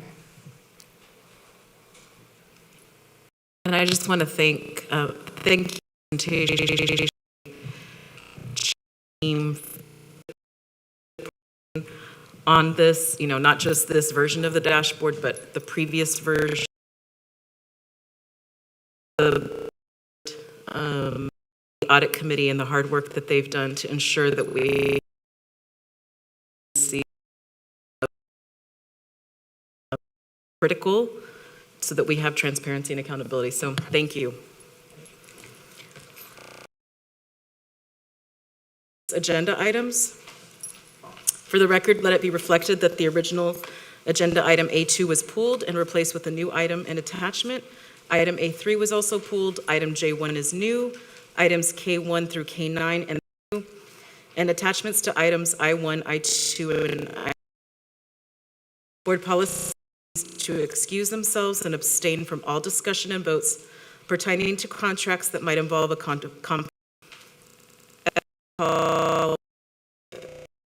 The conflict of interest is any circumstance that could cast doubt on a trustee's ability to act with total objectivity with interests. We will now consider items held for abstention. If a trustee would like consent, they need to staff Sylvia Trin Monday prior to the voting meeting. Trustees, as a reminder, everyone had agenda revision. The Q&A document has been updated to reflect the additional questions. The updated Q&A was sent to all trustees via in your SharePoint under January board has been posted on the district website. We have only one K4 approval of proposed policy, EB local school year. We will do each if it is. May I have a motion? President Cruz, may I add a couple of items, please? Okay, I move that we take I1A, I3A, I4A, K1 and K4 is already off the consent, please. Repeat those one more time. I1A, I3A, I4A, and K1. Do I have a second? Second. Those in a second by trustee Please vote. We are voting to pull items that trustee Santos named from consent. Please vote.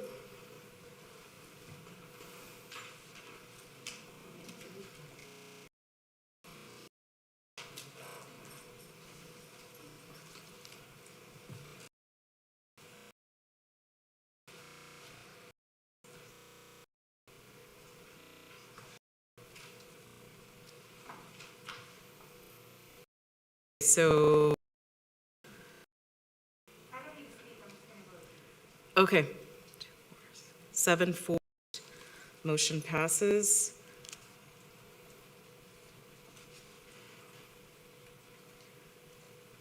So let's go back to K4.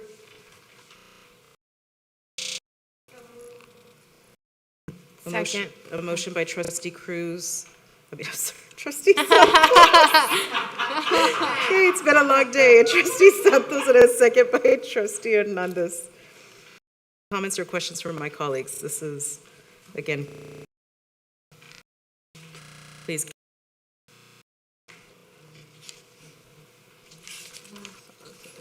Okay, please vote.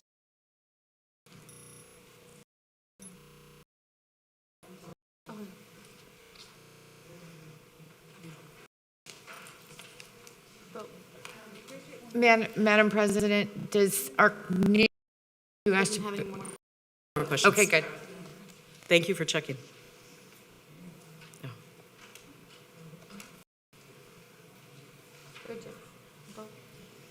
You still have to vote. We're voting on K4.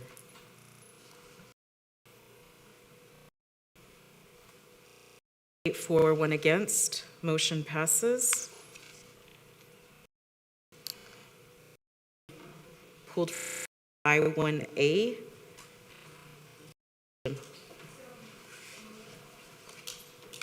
Second, Hernandez. I have a motion by trustee Santos and a second by trustee Hernandez. Are there any comments or questions from my colleagues? Trustee. Thank you. My question is on I1A, 6 of 26, actual packet page 27, and packet page 27.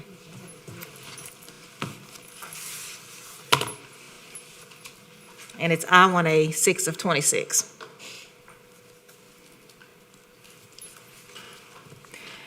And since this, wondering, is this an investment firm or a business management? I looked it up and it kind of said it was both. For policies would be utilized. Okay.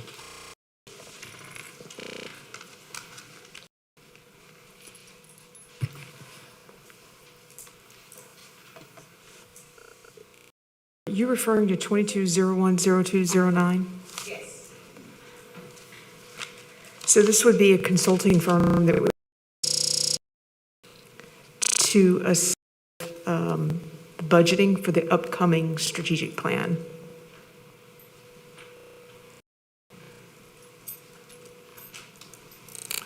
And to provide insight, we're building a new staffing plan.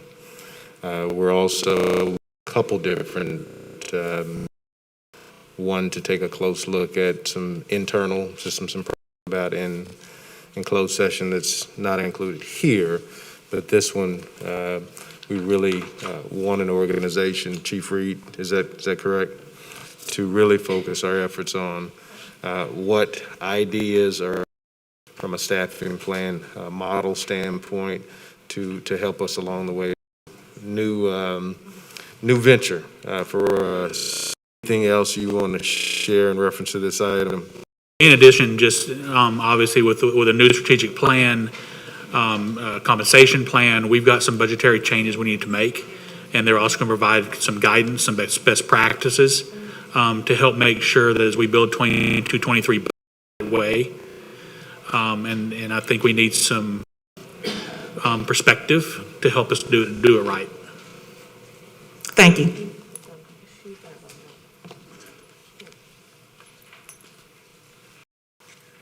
Please vote.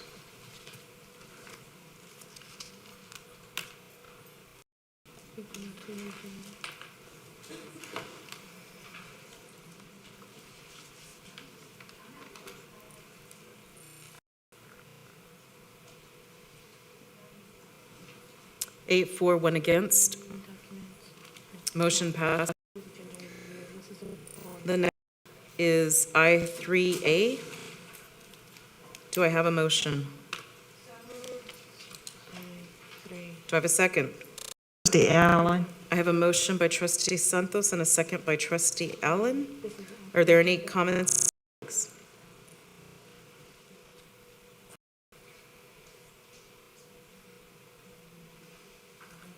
I have a point of order. Public see what item we're discussing right now? Because what we have on our screen is what we just voted on. Can people who are following along at home are actually discussing? Ms. Jones, can we? Okay, thank you so much. Thank you for pointing that out.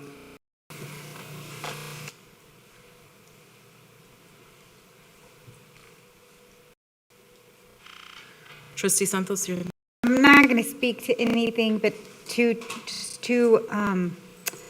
just that I really would like more clarification on the Q&A, and in addition to what Attorney McBride, the additional information was given to us today.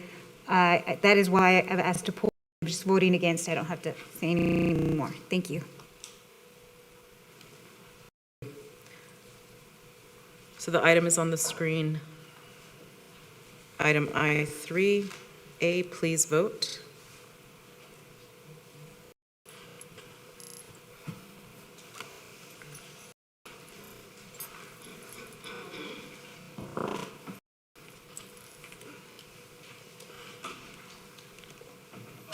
Oh, sorry. I'm looking for my name. 8 for, 1 against, motion passes. Next item, A. I have a, do I have a second? Second, Hernandez. I have a motion by trustee Santos and a second by trustee. Are there any comments or questions from my colleagues?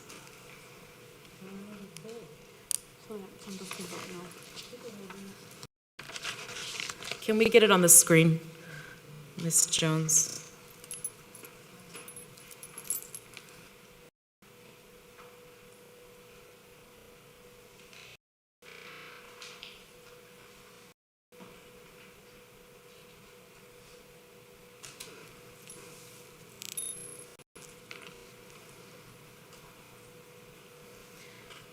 Please vote.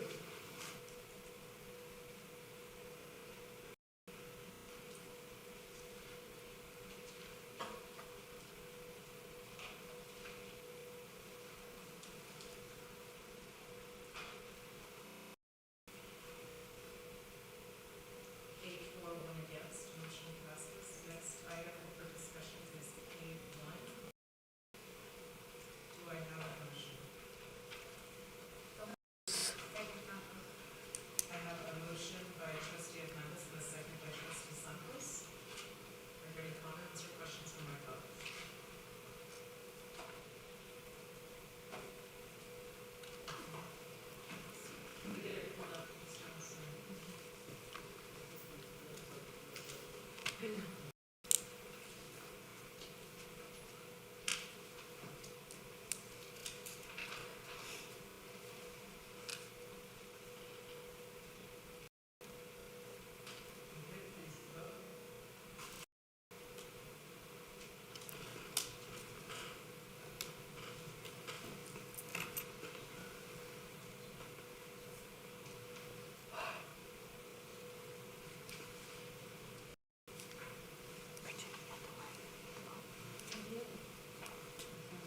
8 for, 1 against.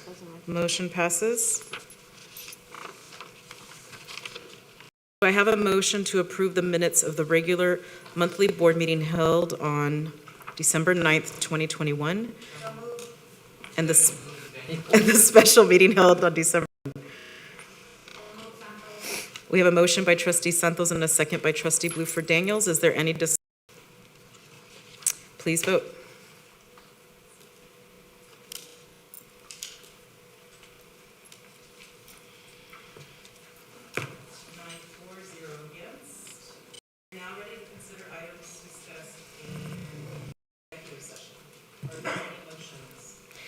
I move that the board authorize the superintendent and general counsel to execute an engagement agreement services with Bickerstaff, Heath, Delgado, Acosta, LLP on the terms discussed in closed January 14, 2020. We have a motion by trustee Hernandez and a second by trustee Santos. Please vote.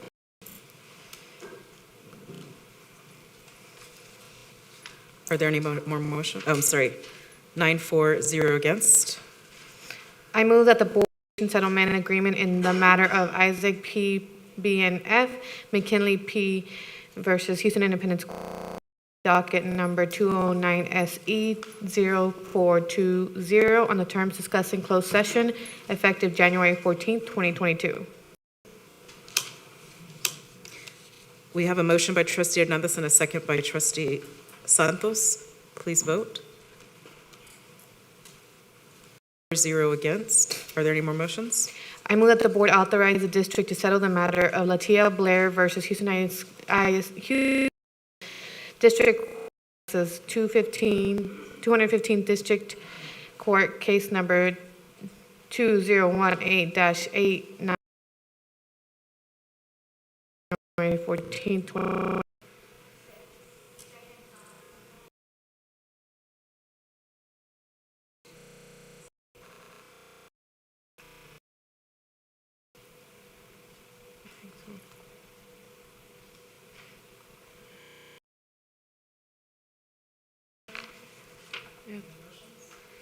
I move that the board approve without under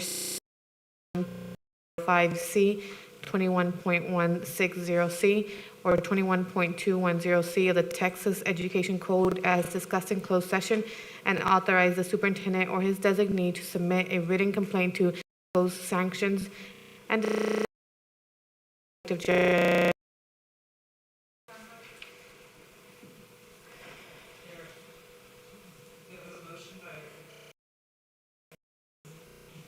Sorry. We have a motion by, second by trustee Santos.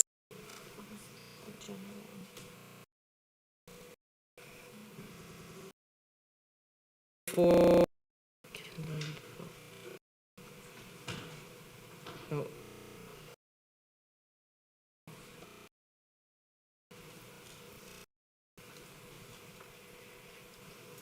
Bridget?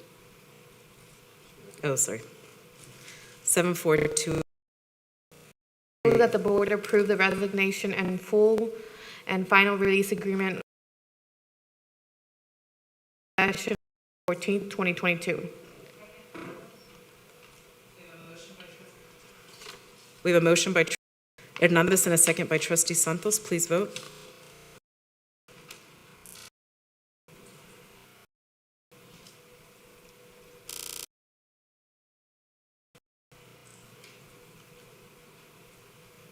Oh, that's me. 6-4-3. I move that the board approve the balance of closed session agenda personnel, including specifically that the board approve proposed terminations of and probationary contracts, approve end of term terminations of probationary, and that the board approve proposed non-renewals of term contracts, that the board approve contracts, and that the authorize the superintendent or his designee to be provided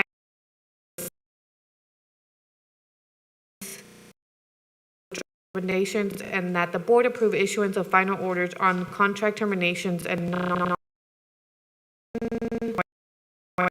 22. We have a motion by trustee Hernandez and a second by trustee Santos. Please vote. 7-4-2 against. Are there any other motions? All right. We're now ready of today's agenda by consensus. Second. Second. Are there any comments, colleagues?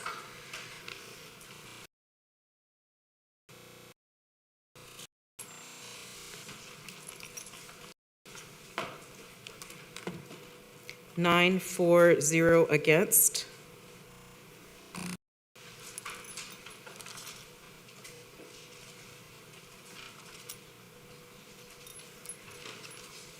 We are now ready to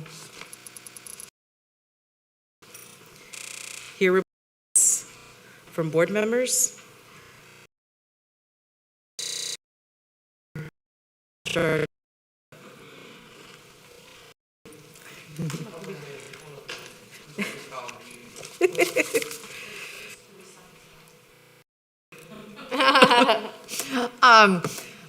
I just want to, Trustee Cruz, now President Cruz, good luck this year. Thanks for your leadership. Trustee Allen, thank you this past year. I have appreciated how you have led these meetings, how as a person know how tough it was, and for to read next year. Colleagues, Trustee Baker and Trustee Wade, welcome to your first meeting. Get a good night's sleep. I'm sure this is exhausting. Welcome to our team of 10. Thank you so much, colleagues. This was a short meeting, Wade and Trustee Baker. So welcome. It was beautifully run. Again, thank you, Dr. Allen, President Cruz. I look forward to everyone out there. Great. It's been boring. That came out, Ms. Rushing, to the Madison community, the little girl that was shot. It was 22 times. My heart is with y'all. Prayers. Thank you for our community.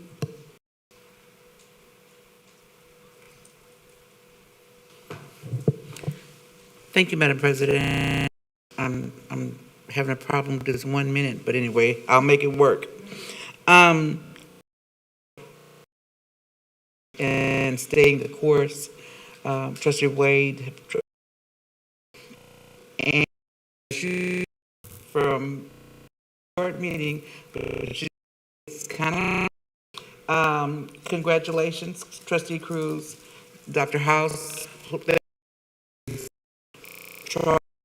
as we've talked about with our students, that's what we're all here for. That's what we're all serving for. Family, my heart breaks.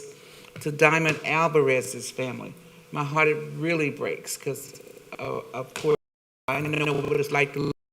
But we all need each other.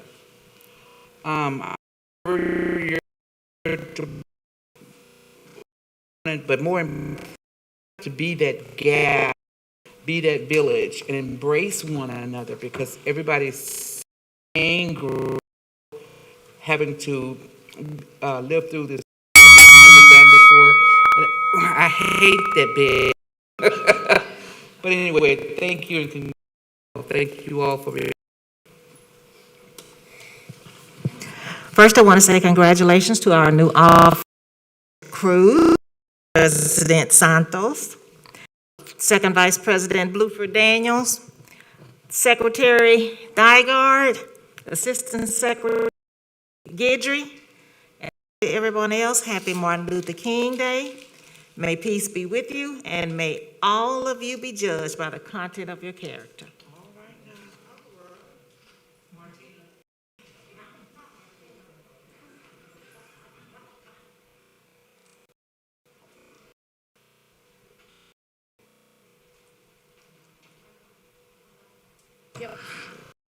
Getting used to the it's a pleasure to serve the HISD. It's my first meeting. I want to thank and congratulate our former president. They nice and prestigious ladies.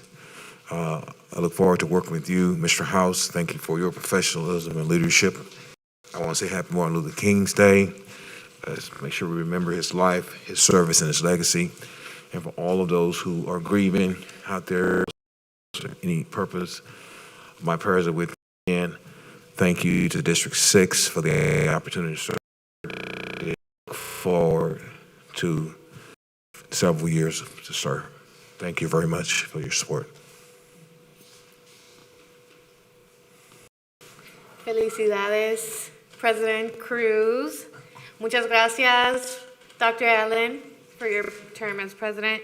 And bienvenidos a Trustees Wade and Baker. Okay day, everyone.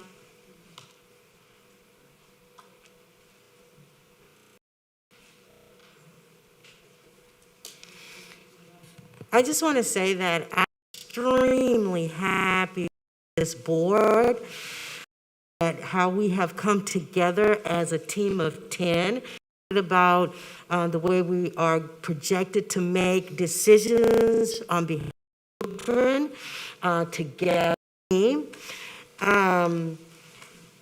To my District 9 family, Madison High School, we need each other right now. Ask that you all will pray for us, get through this together. So just lift the District 9 up in prayers, and Madison, and specifically, I don't like to call children's name, but you all have read and heard about it, that entire family in prayer, and happy MLK Day to everyone. Good night. Thank you, Doc. Thank you so much for your service to this over the year. I'm sorry I didn't get to work with you, but I look forward to this next season. And Trustee, thank you for your leadership in advance. I want to also thank everyone for coming tonight, for taking your time out to be here. It's very important and so appreciated. I also want to tell you that I want to thank Ann Sung for her hospitality in greeting me in this role. I appreciate her being here and supporting me in this process, and I thank you. Thank Donnie, for bringing me in for a meeting that was really important to listen to in the East End. I do appreciate that she was helping me with my iPad before the meeting. And then last but not least, the whole staff of HISD that I look getting to know you and working with you, and to all the trustees who've reached out to me and been so generous with their time and helpful, and I appreciate you very much. God bless.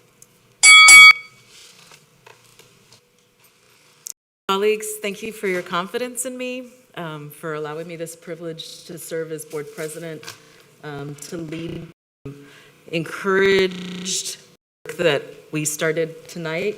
I am committed to transparency, to fairness, to more accountability, and I will be reaching out. I think that, building a council of really key and important. And there's a saying in Spanish, a trabajar, means let's get to work. Mr. Superintendent, do you have any reports for us at this time? No reports, just a couple.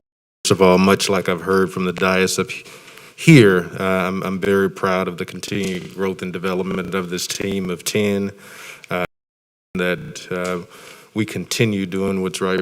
I'm so grateful to continue to be a part of this team. Also, my heart goes out to the loss of life and family that we had in HISD this past week. Happy. Last thing that I'll mention is that we're closely monitoring staff data. As the board, on Monday, January the 3rd, we had about 750, 527 absences in total on January the 4th. January the 5th, 300.